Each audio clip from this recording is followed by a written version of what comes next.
அன்புக்குரிய அல்லாஹ்வின் நல்லடியார்களே, காலையிலிருந்து விவாதத்தை பார்த்துட்டு வாரீங்க. நம்முடைய நிலைப்பாட்டில், நம்முடைய தலைப்பில் நிலைப்பாட்டில் தெளிவாக இருந்து நம்முடைய நிலைப்பாடு தான் சரியானது என்பதை அடுக்கடுக்கான ஆதாரங்களை வைத்து நிரூபித்து விட்டோம். அல்லாஹ் சொல்லக்கூடிய உசூலே இதுதான். அறிவிப்பாளரையும் பார்க்கணும், அதே போல கருத்தை வைத்து தான் முடிவு செய்ய வேண்டும், கருத்தை கவனித்து முடிவு செய்ய வேண்டும் என்பது அல்லாஹ் விதித்த உசூல் தான் என்பதை அழகிய முறையில குர்ஆன் வசனங்களை சொல்லி ஹதீஸ்களை சொல்லி நிரூபிச்சிருக்கிறோம். அதுல கடைசி நேரத்துல என்ன பண்ணாங்கன்னு சொன்னா, நாங்க பேசின ஆயிஷா நாய் சம்பந்தப்பட்ட செய்திக்கு அப்பதான் வாயை திறந்து இருக்கிறாங்க. அதுக்கு இன்ஷா அல்லாஹ் பதில் சொல்லுவோம். அதே போல நாங்க சில ஹதீஸ்களை வைத்திருக்கிறோம். அதுல ஏற்கனவே சொல்லப்பட்ட ஒரு ஹதீஸுக்கு என் வழியாக என்னை பற்றி ஒரு செய்தி சொல்லப்பட்டு உங்களுடைய உள்ளங்கள் ஏற்க மறுக்கும் என்று சொன்னா அது ஹதீஸ் கிடையாது, நான் சொன்னது கிடையாது என்ற கருத்துல வரக்கூடிய செய்தியை நம்ம ஆதாரமா வச்சிருக்கிறோம். இதுவரைக்கும் வாயை திறக்கவே இல்லை, எந்த ஆன்சருமே அது கிடையாது. அடுத்ததான் நாங்க ஒரு முக்கியமான ஒரு வாதமா ஒரு ஹதீஸ் எதை சொன்னோம்னு கேட்டா, மன் ஹத்தஸ அன்னி பி ஹதீஸின் யுரா அன்னஹு கதிபுன் ஃபஹுவ அஹதுல் காதிபீன். இந்த ஹதீஸை வைத்து அல்லாஹ்வுடைய தூதர் என்ன சொல்லியிருக்கிறாங்க, கருத்தை தான் பார்க்க சொல்லியிருக்கிறாங்க. அல்லாஹ்வுடைய தூதர் சொல்றாங்க, என்னை பற்றி ஒருத்தர் ஒரு ஹதீஸை சொல்றாரு, அது பொய் என்று நீங்க கருதினா அவர் பொய்யர்களில் ஒருவர் என்று அல்லாஹ்வுடைய தூதர் சொல்லக்கூடிய செய்தியை சொன்னோம். இதுக்கு அவர் என்ன பதில் சொன்னாரு, இல்ல இது அறிவிப்பாளரை தான் பார்க்க சொல்லுது, அறிவிப்பாளர் பற்றி தான் பேச சொல்லுதுன்னு சொல்லி ஒரு வாதம் வச்சாரு. அதுக்கு நாங்க பதில சொல்லிட்டோம். எப்படி சொல்லியிருக்கிறோம், மன் ஹத்தஸ அன்னி பி ஹதீஸின், என்னை பற்றி ஒரு செய்தி அறிவிக்கப்பட்டால், என்னை பற்றி ஒரு செய்தி உங்களிடத்துல வருது, யுரா கருதப்படுகிறது, கருதப்படும். எப்படி அடுத்தது அல்லாஹ்வுடைய தூதரை சொல்றாங்க, அன்னஹு அந்த செய்தி, அந்த யுராக்கு பின்னாடி வரக்கூடிய அந்த லமீர் எதை சொல்லுதுன்னு கேட்டா, அன்னஹு அந்த செய்தியை பத்தி தான் சொல்லுது. அன்னஹு கதிபுன் அந்த செய்தி பொய்யாக இருக்கும் என்றால் ஃபஹுவ அஹதுல் காதிபீன் அவர் பொய்யர்களில் ஒருவர். தெளிவா சொல்லி அந்த வாதத்துக்கு பதில் சொல்லிவிட்டோம். இனிமே வாயை திறக்கவே மாட்டாங்க. இதுவரைக்கும் இதுக்கு பின்னாடி என்ன பதில் சொல்றாங்கன்னு சொல்லி பார்ப்போம். இதே போல் இன்னும் சில விஷயங்கள் கேட்டிருக்கிறாங்க, அதுக்குரிய பதில்களும் இப்போது வரி அன்பிற்குரியவர்களே, அதாவது அவர்கள் பேசும்போது வார்த்தைக்கு வார்த்தை உங்களுடைய குருநாதர் இப்படி சொல்லிட்டாரு, குருநாதர் இப்படி சொல்லிட்டாரு நேற்று பயன்படுத்தினாங்க. தெளிவாக சொன்னோம், எங்களுடைய குருநாதர் அல்லாஹ்வின் தூதர் ஸல்லல்லாஹு அலைஹி வஸல்லம் அவங்க தான் எங்களோட குருநாதர். பிஜே அவர்கள் ஒரு செய்தியை சொன்னாரா, சகோதரர் பிஜே அவர்கள் ஒரு செய்தியை சொல்லிக்கிறாங்கன்னு சொல்லுங்க, பதில் சொல்லுவோம். சகோதரர் பிஜே அவர்கள் சரியா தான் சொன்னாரு, அவருடைய விதி சம்பந்தப்பட்ட ஒரு செய்தியை எடுத்து காட்டினாங்க. விதியை பத்தி பேசுறாரு பாருங்க, குர்ஆன் முரண்பட்டு தான் பேசுது, குர்ஆன்ல முரண்பாடு இருக்குதுன்னு பிஜே சொல்கிறார் என்ற மாதிரி ஒரு கருத்தை சொன்னாங்க. அப்படியே அறக்குறையா போட்டு இப்படிதானே சலஃபு கும்பல்கள், அசத்தியவாதிகள், மதுஹப்வாதிகள் இப்படிதான் ஒரு துண்டை பிடிச்சி அதை வச்சு ஒரு வாதம் வைக்கிற மாதிரி காட்டுவாங்க. கடைசியில் ஒன்றும் இல்லைன்னு ஆகிரும். தெளிவுபடுத்தும் போது என்ன, அவர் குர்ஆன்ல முரண்பாடு இருக்குதுன்னு, எனவே குர்ஆன் முரண்பட்டு பேசுகிறது, முரண்பாடு இல்லைன்ட்டான்ல, இப்ப முரண்பாடு இருக்குது, எனவே இது குர்ஆன் இல்லைன்னு முடிச்சாரா? ஃபுல்லா வீடியோ போடுவீங்களா? என்ன சொல்லப்படுதுன்னு நீங்க தெளிவுபடுத்துவீங்களா? இப்படியா வாதம் வைக்கிறது? நியாயமானவங்களா வைக்கணும். அவர் என்ன சொல்றாரு, குர்ஆன் விதியை பத்தி பேசும்போது முரண்பட்ட ஒரு நிலையில் பேசுகிறது, அதுல யாருக்காவது மாற்று கருத்துக்குதா? அல்லாஹ்வின் தூதர் ஸல்லல்லாஹு அலைஹி வஸல்லம் அவர்கள் கூட இந்த விதி சம்பந்தமாக பேசும்போது இதை பத்தி சர்ச்சையே செய்யாதீங்க, குழப்பமான ஒரு சூழ்நிலை இருக்கத்தான் செய்யும். எங்களுடைய குருநாதர் சொல்லிட்டாரு, யாரு? அல்லாஹ்வின் தூதர் ஸல்லல்லாஹு அலைஹி வஸல்லம் குருநாதர் சொல்லிட்டாரு, குர்ஆன்ல முரண் மாதிரி விளங்கும், அது முரண்பட்ட நிலையில இருக்கும், அதை நீங்க சர்ச்சை செஞ்சிடாதீங்க, அப்படியே விட்டுருங்க என்று சொல்லிட்டாங்களா? அதுதான் எங்களுடைய விளக்கம். அதை அவர் சொல்லிட்டு சொல்றாரு. இதை எப்படி நாங்க புரிஞ்சுக்கொள்ளணும் வேண்டா, இன்னைக்கு அறிவியல்ல விதியை பத்தி நீங்க முரண்பாடா சொல்றீங்களே, அறிவியல் இன்னைக்கு வேறு சில விஷயங்கள்ல முரண்பாட்டை அறிவியலாக ஒப்புக்கொண்டிருக்கிறது, அதை அறிவியலாக பிரகடனப்படுத்துகிறது. அதே போல இது விதி விஷயம் முரண்பாடாக உங்களுக்கு இருக்குது, ஆனால் இந்த முரண்பாட்டை ஒப்புக்கொள்வதுதான் அறிவியல். என்ன சொல்றாரு, ஒரு மனுஷனுடைய அவனுடைய செயற்பாடுகளை, அவனுடைய உணர்வுகளை, அவனுடைய தன்மைகளை தீர்மானிப்பது அவனுடைய மரபணுகள். இந்து பத்திரிகையில வெளியாகிற ஒரு கட்டுரையை வெளியாக்கி அதை ஆதாரமாக காட்டி விஞ்ஞானிகள் சொன்ன ஒரு கருத்தை சொல்லி மரபணுகள் தான் தீர்மானிக்குது, மரபணுகள் ஒரு மனிதனுடைய உள்ளுணர்வுகள், அவனுடைய தன்மைகள், அவனுடைய நடத்தைகள் தீர்மானிக்கும் என்பது இன்னைக்கு விஞ்ஞானம் சொல்லுது, செல்லு தீர்மானிக்குது. அப்போ ஒரு விஞ்ஞானியே வச்சுக்கோங்களேன், இந்த கருத்தை சொல்லக்கூடிய விஞ்ஞானி அவன் வீட்டில் திருட்டு போயிருச்சு. திருட்டு போற நேரத்தில் இப்ப அவன் போலீஸ்ல போயிட்டு கம்ப்ளைண்ட் பண்ணலுமா? கம்ப்ளைண்ட் பண்ணல. அது ஏன்? விஞ்ஞானி சொல்லிட்டான். அதுக்கு காரணம் யாரு? திருடியவன் திருடியதற்கு காரணம் அவனுடைய மரபணுகள் தான். இப்ப போலீஸ்ல போயிட்டு திருடண்ட பேரை சொல்லி அவனை கம்ப்ளைண்ட் கொடுத்தா எப்படி நடவடிக்கை எடுக்கிறது என்ற ஒரு சர்ச்சை, முரண்பாடு இருக்குது. மரபணு தானே தூண்டிச்சு, அவனா செஞ்சானா என்னமோன்னு தூண்டிருது. விதி எப்படி ஒரு மனுஷனை இயக்குதோ அது போல ஒரு மனிதனுடைய உடம்புகளில் இருக்கக்கூடிய செல்கள் அவனை தூண்டுகிறது. அந்த தூண்டுதலின் காரணமாகத்தானே அதை அவன் செய்தான். அப்ப எப்படி அவனை குற்றவாளியா கருதுறது விஞ்ஞானிக்கும் புரியும். இதை சொல்லக்கூடிய விஞ்ஞானியே விளங்குவான். ஆனா வீட்டில் திருட்டு போனா போலீஸ்ல போயிட்டு கம்ப்ளைண்ட் பண்ணுவான். இப்ப முரண்பாடாகத்தான் இந்த அறிவியலை ஒப்புக்கொள்ள வேண்டும் என்று உள்ளது என்பதை அவர் சொல்லிட்டு, இது நம்முடைய இஸ்லாத்துல இந்த மாதிரி முரண்பட்ட விதத்தில் சொன்னாலும் இதை புரிந்து கொள்வதற்கு நம்ம மக்களுக்கு கெப்பாசிட்டி போதாம இருக்குது. அதை புரிஞ்சு கொள்றதா இருந்தா கெப்பாசிட்டி இவங்களுக்கு கெப்பாசிட்டி கம்மியா போகும். இந்த மாதிரி கெப்பாசிட்டி கம்மியா தான் வரும் என்பதுதான் இந்த விதியுடைய விஷயம். அவருடைய ஸ்டைல் என்ன? சகோதரர் பிஜே அவர்களுடைய ஸ்டைல் என்னண்டா, ஒருத்தர் கேள்வி கேட்கிறாரு, இனிய மார்க்கத்தில் கேள்வி கேட்டாருன்னு, இஸ்லாம் முஸ்லிம் அல்லாதவர்களை கொலை செய்ய சொல்கிறது என்று சொல்லும்போது அவர் எப்படி சொல்லுவார் பதில்? எல்லாருக்கும் தெரிஞ்ச விஷயம் தான். தெரியாதது மாதிரி இவங்க பித்தலாட்டக்காரர்கள் சமுதாயத்தில் பதிவு செய்ய பார்க்கிறாங்க. அவர் சொல்லுவாரு, ரொம்ப அழகான ஒரு கேள்வியை கேட்டு விட்டீர்கள். அழகான கேள்வி கேட்டுன்றதுல ஒருத்தர் இதை கட்டின் பண்றான். அவன் கேட்ட கேள்வியையும் அழகான கேள்வியை கேட்டு விட்டீர்கள் கட்டின் பண்ணி வீடியோ போடுறான். என்ன? இஸ்லாம் முஸ்லிம் அல்லாதவர்களை கொலை செய்ய தூண்டுகிறது என்று கேள்வி கேட்க அழகான கேள்வியை கேட்டுவிட்டீர்கள், ரொம்ப அருமையான கேள்வி என்று சொல்கிறார். அப்ப இவரு குர்ஆன் முஸ்லிம் அல்லாதவர்களை கொலை செய்யுமாறு தூண்டுகிறது என்பதை ஒப்புக்கொண்டு விட்டார். இப்படிதான் பரப்புவாங்க அறக்குறைகள். அறவை காடுகள் என்ன செய்யும்? இப்படி பரப்பும். இதுவா? அது எதுக்கு அந்த பதில சொல்றது? அதை எதுக்கு சொல்லுவோம் என்றா, அவன் உள்ளத்துல பதிய வைக்கணும். சொல்ல போற பதில அவனை நம்ம ரூட்டுக்கு கொண்டு வரணும். நீங்க நல்ல கேள்வி கேட்டீங்க, அவரை ஒரு ரூட்டுக்கு கொண்டு வந்து பதில உள்ளத்துல பதிய வைக்கிறதுக்கு சொல்ற வார்த்தையை எப்படி அரை குறைகள் குறை தேடுறவங்க பிடிப்பாங்களோ அந்த மாதிரி பிடிச்சதுல இந்த 3 அறக்குறைன்றது விளங்குதா இல்லையா? அறக்குறைன்றது நிரூபணமாகுதா இல்லையா? இது விளங்குது. அடுத்ததா ஒரு தலாக் சம்பந்தமா கேட்பாங்க. அவர் சொல்லுவார் விளக்கம் சொல்லும் போது, ஆமா தலாக் பெண்களுக்கு அநீதம் இழைக்கிறது அப்படி என்று நின்றுவாரா? இவங்க உடனே வெட்டுவாங்க. பாருங்க, தலாக் அநியாயம், பலதார மனம், ஆமா பெண்கள் பாதிக்கப்படத்தான் செய்யறாங்க, அதோட நின்றுவாரா? அடுத்த இடத்துக்கு வருவாரு, இத பாதிப்பு தான், ஆமா சொன்ன பாதிப்பு தான், அதுதான் அறிவு சொல்லுது. ஆனா அதை விட பாதிப்பு இருக்குதுங்க. நீங்க பலதார மனத்துக்கு அனுமதி கொடுக்கலண்டா வப்பாட்டியை வச்சு கொள்வான், தலாக்குக்கு அனுமதியை கொடுக்கலன்னு சொன்னா உங்களோட தலையில அம்மிக்கல்ல தூக்கி போட்டுருவான் என்று சொல்லிட்டு, இதை விட இது பாதிப்பு தானே, எனவே இஸ்லாம் இதை சொல்லுதண்டு இஸ்லாத்துக்குள்ள கருத்தை முழுமைப்படுத்துவாரே. அதை இந்த அறவை காடுகள் விளங்கிச்சா, புரிஞ்சிச்சா? முழுமையா வீடியோ போட்டு பாருங்க, பார்த்தா விளங்கும், தெரியும். இப்படித்தான் ஜமாத்துல இருந்து எல்லாத்தையும் அறக்குறையா பார்த்து அறக்குறையா படிச்சு என்ன சொல்றோம்ன்றது தெரியாம விலகி போயிட்டு ஆய்வு செய்தார்களாம். ஆய்வுடைய லட்சணத்தை தான் காட்டிக் கொண்டிருக்கிறோம். என்ன சொல்றாங்க? இந்த மாதிரி ஒரு போக்கில் உள்ள விதி சம்பந்தப்பட்ட விஷயத்தை தான் சகோதரர் பிஜே அவர்கள் அந்த தெளிவுபடுத்தினதை நாங்க பார்க்கிறோம். உண்மையிலே இந்த விதி என்றா என்ன? இது டெஸ்டிங் பண்ற விஷயமா? ஈமான்ல உள்ள ஒரு விஷயமா இல்லையா? நாங்க என்ன சொன்னோம்? பேச போகல தூங்கி கொண்டிருப்பாங்க. பாருங்க, நுணுக்கமா பாருங்க. இன்ஷா அல்லாஹ் பேசும்போது அடிக்கடி தூங்குவாங்க. நீங்களும் தூங்குற மாதிரி நடிக்கிறாங்களாம். அவங்க உண்மையிலே தூங்குறாங்க, நாங்க தூங்கவே இல்லை, நடிக்கவும் இல்லை, முழிச்சு கொண்டு தான் இருக்கிறோம். இப்ப என்ன விதி என்றா என்ன? மறைவான ஞானத்தில் உள்ள ஒன்று தானே, ஈமான்ல உள்ள ஒன்று தானே. என்ன சொன்னோம் நேத்து? ஈமான டெஸ்டிங் பண்ணலாமா, மறைவான ஞானத்தை டெஸ்டிங் பண்ணலாமா? அது முரண்பட்டு வந்தாலும் ஏற்றுக்கொள்வோம் வேண்டிக்கிறோம். அதான் இஸ்லாம் என்று சொல்லிக்கிறோம். உழு செய்யற விஷயத்துல சொன்னோமா இல்லையா? காத்து பிரியுது, எங்க உழு செய்யறோம் கேட்டோமா இல்லையா? டைமும் விஷயத்துல கேட்டோமா இல்லையா? எத்தனை விஷயம் சொர்க்கம் நரகத்தை நம்புறோமே, கேள்வி கேட்டு அதை நாங்க மறுத்தோமா? மறுக்கல. அப்ப இது தெரியுது, இந்த நிலைப்பாட்டில் தான் இருக்கிறாங்கன்னு தெரியுது. தெரியாத மாதிரி தன்னுடைய அசத்தியத்துக்கு வக்காலத்து வாங்குறதுக்கு இந்த மாதிரி பித்தலாட்டம் செய்கிறார்கள் இந்த ஆலிம்சாக்கள். எந்த ஆலிம்சாக்கள்? அறவை காடு ஆலிம்சாக்கள் செய்வதை நாங்கள் பார்க்கிறோம். அப்ப இது மறைவானதுல உள்ளது. விதி ஈமான்ல உள்ள ஒரு விஷயம்.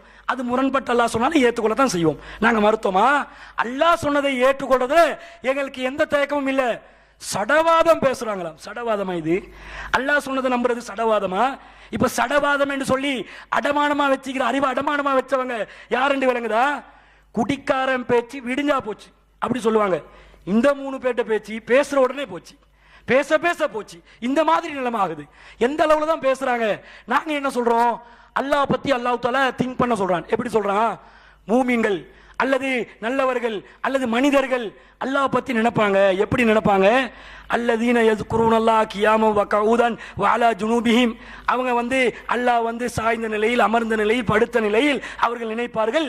வ யதஃபக்கரூன ஃபீ ஹல்கிஸ் ஸமாவாத்தி வல் அர்ல். வானங்கள் பூமி எவ்வாறு படைக்கப்பட்டு இருப்பது என்பதை சிந்திப்பார்கள்.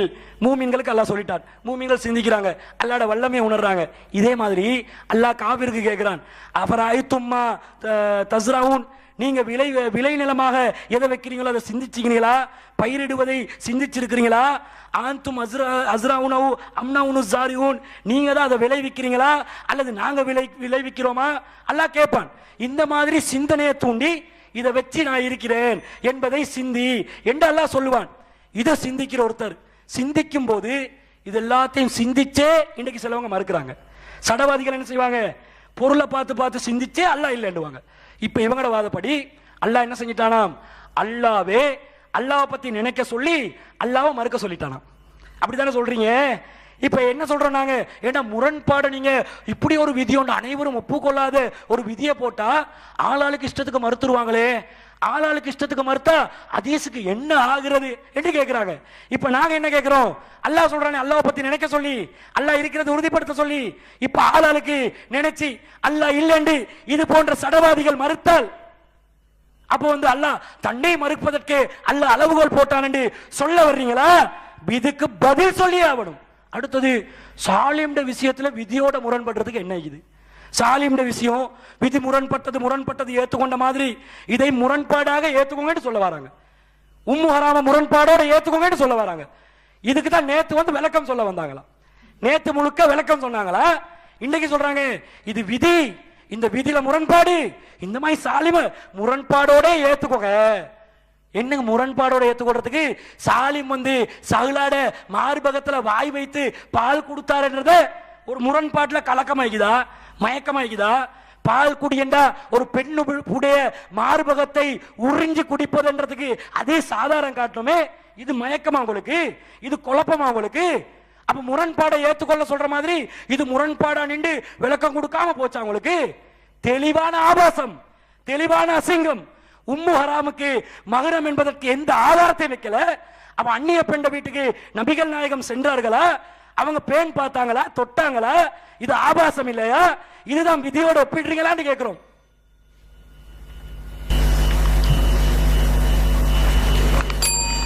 அஸ்ஸலாமு அலைக்கும் வரஹ்மத்துல்லாஹி வபரகாத்துஹு.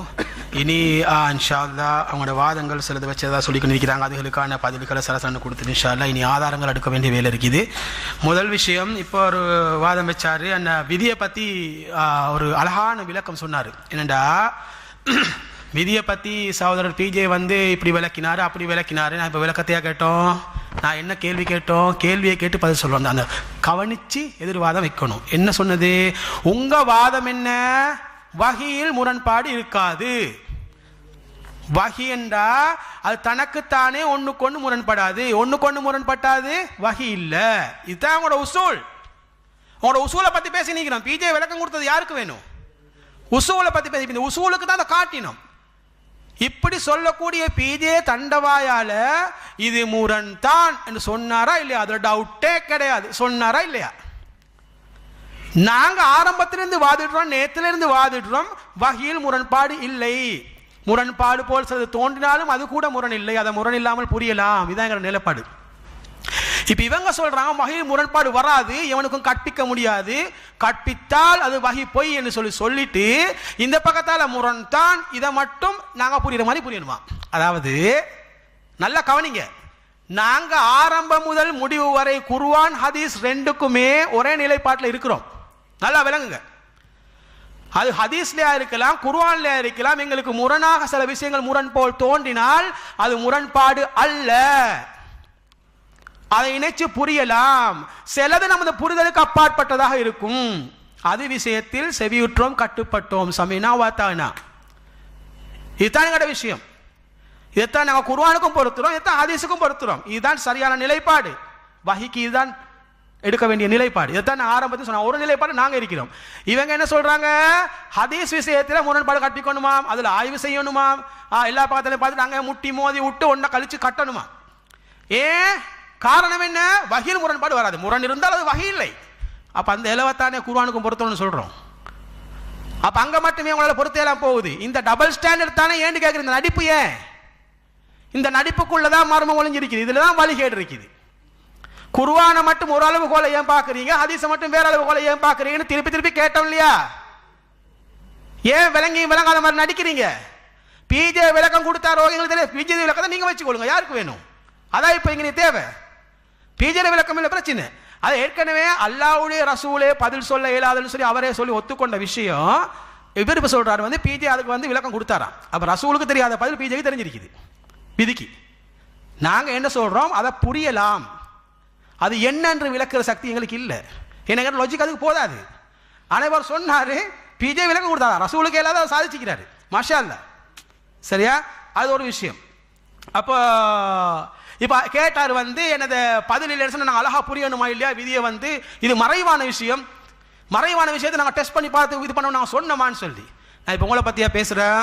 நீங்க சொன்னீங்களே காபிருக்கும் பதில் சொல்லக்கூடிய மார்க்கம் இது, காபிருக்கு என்ன பதில் அதை சொல்லுங்க. உங்களோட முரண்பாட்டு லாஜிக் பிரகாரம் காபிருக்கு என்ன பதில்? காபிர் தானே வைக்கிறான், நீங்க தானே சொல்றீங்க காபிருக்கு பதில் சொல்லி கிளிப்போம். அதை கிளியப்ப கிளிங்கன்றீங்க, உங்களுக்கு கிளிக்க இயலாது.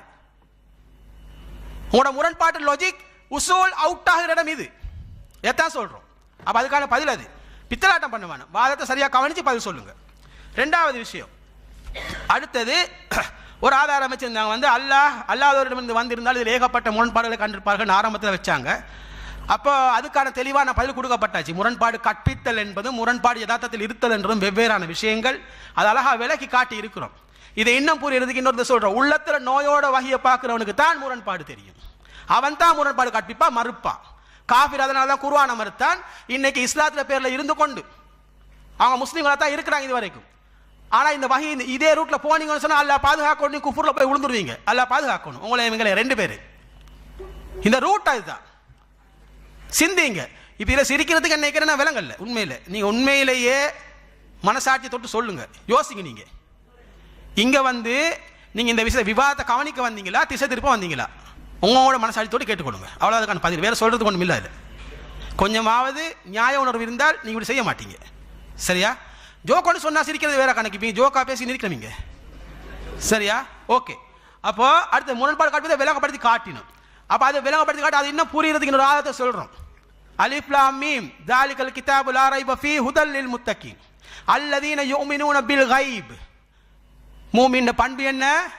அவன் மறைவானதை நம்புவான். எப்படி நம்புவான்? சொல்லப்பட்ட பிரகாரம் நம்புவான். மறைவானத்தில் என்னென்னலாம் அடங்கும்? அல்லாஹ் அடங்குவான், இறுதி நாள் அடங்கும், விதி அடங்கும், நமது புரிதலுக்கு அப்பாற்பட்ட வகை அம்சங்கள் அனைத்தும் அடங்கும். இதெல்லாம் மறைவானதான். இதுக்குள்ள பல விஷயங்கள் வரும். மலக்குகள் வரும், ஜின் சைத்தான் எல்லாம் இதில் வரும், எல்லாம் வரும். அப்ப இதை நீங்க செய்ய வேண்டிய வேலை என்ன? வகையில் சொல்லப்பட்ட பிரகாரம் நீங்க ஏற்றுக்கொள்றது.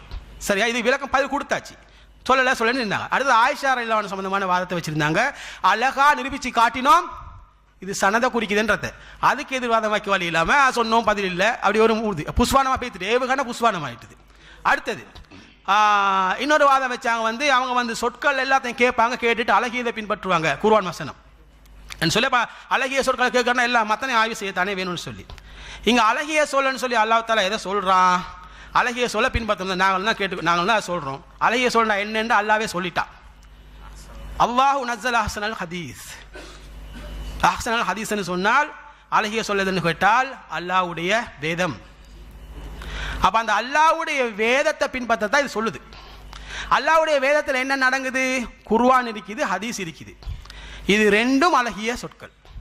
இப்ப இந்த ரெண்டு அழகிய சொற்கள்ல ஒரு அழகிய சொல்ல மற்ற அழகிய சொல்லோட ஒப்பி இன்னைக்கு வந்து மோத விட்டது யாரு? ஒன்னோட ஒன்று மோத விட்டு ஒன்னா அழிச்சிட்டு நீங்க எப்படி அழகியதை பின்பற்றுறது? இந்த அழகை தீர்மானிக்கிறது அல்ல. அழகுன்றது மனிதன் ஆளாட பார்வைக்கு வித்தியாசப்படும். அல்லாட பார்வையில வஹிதான் அழகு. அல்லாட பார்வையில ரசூலுடைய சுன்னாதான் அழகு. உஸ்வத்துன் ஹசனா ரசூல்கிட்ட தான் இருக்குது. அந்த உஸ்வத்துன் ஹசனா வந்து ரசூலுடைய ஹதீஸை தான் நீங்க தூக்கி வீசுறீங்க. அல்லாஹ்வுடைய கலாமோட ரசூல் மூலமா வந்து அடுத்த வகையை மோத விட்டு ஒன்ன வீசுறீங்க, ஒன்ன பின்பற்றுறீங்க, சிலதை ஏற்கிறீங்க, சிலதை மறுக்கிறீங்க. உலாயிக ஹுமுல் காஃபிரூன் ஹக்கா. இதானே, வேற என்ன? இதைத்தான் செய்றீங்க.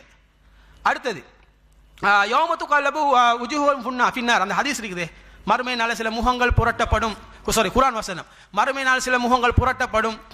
அப்போ என்னன்னு கேட்டால் வந்து அதில் காரணம் சொல்லப்படும். வந்தால் இவங்க வந்து அல்லாஹ்வை பின்பற்றிக்க கூடாதா, அல்லாஹ்வுடைய தூதரை பின்பற்றிக்க கூடாதா, நாங்கள் வந்து எங்களை பெரியார்களையும் சாதாத்துகளையும் பின்பற்றினமே, தலைவர்களை பின்பற்றினமே, இன்னைக்கு இந்த நிலைமை காலாயிட்டமே, இந்த வேதனை இரட்டிப்பாக அவங்களுக்கு கொடு.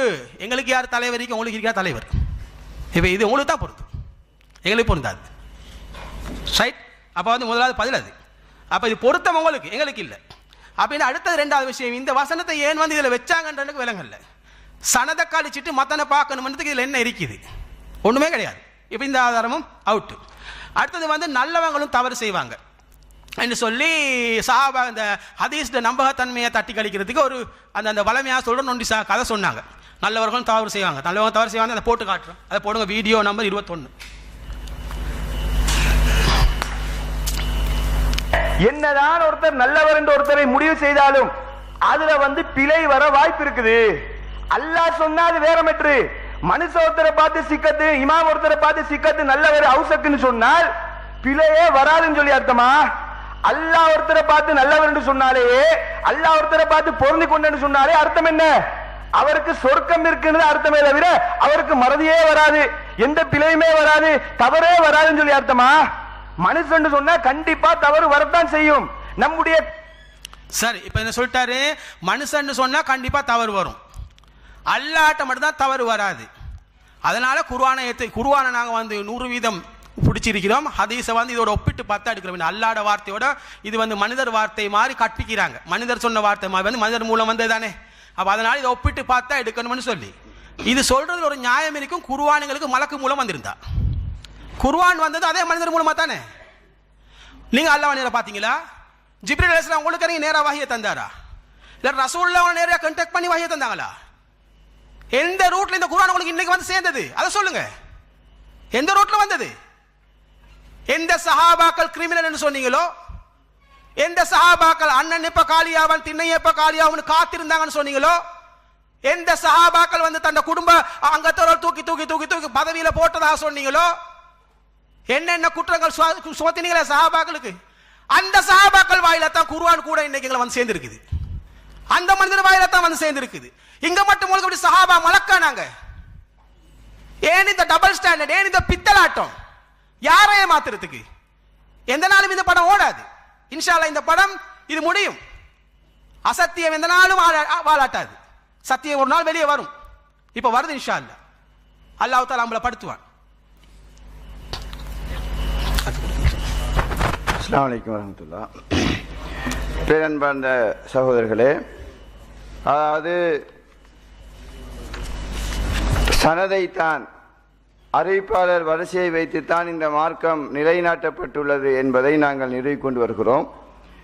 அந்த அடிப்படையில் நாங்கள் ஏற்கனவே சொன்ன பிரகாரம் சூரத்துல் பக்ராவினுடைய 143வது வசனம், வகதாலிக ஜஅல்நாக்கும் உம்மத்தன் வஸதா லிதகூனு ஷுஹதா அலன் நாஸி வ யகூன ரசூலு அலைக்கும் ஷஹீதா. இந்த வசனத்திலே அல்லாஹு தஆலா மிக தெளிவாக சொல்லி காட்டுகிறான், இந்த வகதாலிக ஜஅல்நாக்கும் உம்மத்தன் வஸதா, உங்களை நடுநிலை சமுதாயமாக நாங்கள் ஆக்கியிருக்கிறோம். லிதகூனு ஷுஹதா அலன் நாஸ், நீங்கள் மக்களுக்கு சான்றாக இருக்கிறீர்கள். வயக்கூன ரசூலு அலைக்கும் ஷஹீதா, தூதர் உங்களுக்கு சாட்சியாக இருக்கிறார். இந்த மார்க்கத்தை அல்லாஹு தஆலா நிறுவியிருப்பது, அதை பாதுகாத்து வருவது, அது சாட்சிகள் அடிப்படையில் தான், அறிவிப்பாளர் வரிசையில் தான் என்பதற்கு இந்த வசனம் மிகப்பெரிய சான்றாக இருப்பதை பார்க்கிறோம். இதற்கு முதலாவதாக இந்த சமுதாயத்திற்கு சாட்சியாக, மார்க்கத்தை எத்தி வைத்ததற்கு சாட்சியாக அல்லாஹ்வுடைய தூதர் இருக்கிறார்கள் அறிவிப்பாளர் வரிசையிலே. இந்த சமுதாயம், இந்த உம்மத்து ஒட்டுமொத்த சமுதாயத்திற்கும் இந்த மார்க்கத்தை எத்தி வைத்ததற்கு சாட்சியாக அறிவிப்பாளர்களாக இந்த சமூகத்தை, உம்மத்தை அல்லாஹ் ஆக்கியிருக்கிறான். எனவே இந்த மார்க்கம் நிலைநாட்டப்பட்டிருப்பது சாட்சிகள் என்ற அறிவிப்பாளர் சனது என்கிற அந்த வரிசை தொடர் ஊடாகத்தான் என்பதை அல்லாஹு தஆலா இந்த வசனத்திலே அழுத்தம் திருத்தமாக சொல்லி காட்டுகிறான். ஒன்று. இரண்டாவதாக நபிகள் நாயகம் ஸல்லல்லாஹு அலைஹி வஸல்லம் அவர்கள் சொல்லக்கூடிய ஒரு செய்தியை நீங்கள் பாருங்கள். சஹீஹ் புகாரியிலே 7349வது இலக்க செய்தி. அல்லாஹ்வுடைய தூதர் சொல்கிறார்கள், யுஜாஉ பி நூஹி யௌமில் கியாமா, நாளை மறுமையிலே நூஹ் அலைஹிஸ்ஸலாம் வரவழைக்கப்படுவார்கள். ஃபயுகாலு லஹு ஹல் பல்லக்த, அந்த நபியிடம் கேட்கப்படும், நூஹே நீங்கள் இந்த மார்க்கத்தை எத்தி வைத்தீர்களா? ஃபயகூல் நஅம் யா ரப், நூஹ் அலைஹிஸ்ஸலாம் சொல்லுவார்கள், இறைவா ஆம் நான் எத்தி வைத்து விட்டேன். ஃபதுஸ்ஸலு உம்மத்துஹு ஹல் பல்லகும், அவருடைய சமூகத்திடம் கேட்கப்படும், நூஹ் அலைஹிஸ்ஸலாம் இந்த செய்தியை உங்களுக்கு எத்தி வைத்தாரா? ஃபயகூலூன, அந்த உம்மத்து சொல்வார்கள், மா ஜாஅனா மின் நதீர், எங்களிடம் அச்சமூட்டி எச்சரிப்பவர்கள் யாருமே வரவில்லை. ஃபயகூலு மன் ஷுஹூதுக, நூஹ் நபியிடம் கேட்கப்படும், இதற்கு யாரப்பா சான்று, இதற்கு யாரு சாட்சி, இதற்கு என்ன அறிவிப்பாளர் வரிசை? ஃபயகூலு முஹம்மது வ உம்மத்துஹு, நூஹ் நபி அவர்கள் சொல்லுவார்கள், அந்த முகம்மதும் அவருடைய சமூகமும் தான் இதற்கு சாட்சி. ஃபயுஜாஉ பிகும், அந்த நேரம் நீங்கள் வரவழைக்கப்படுவீர்கள். ஃபதஷ்ஹதூன், நீங்கள்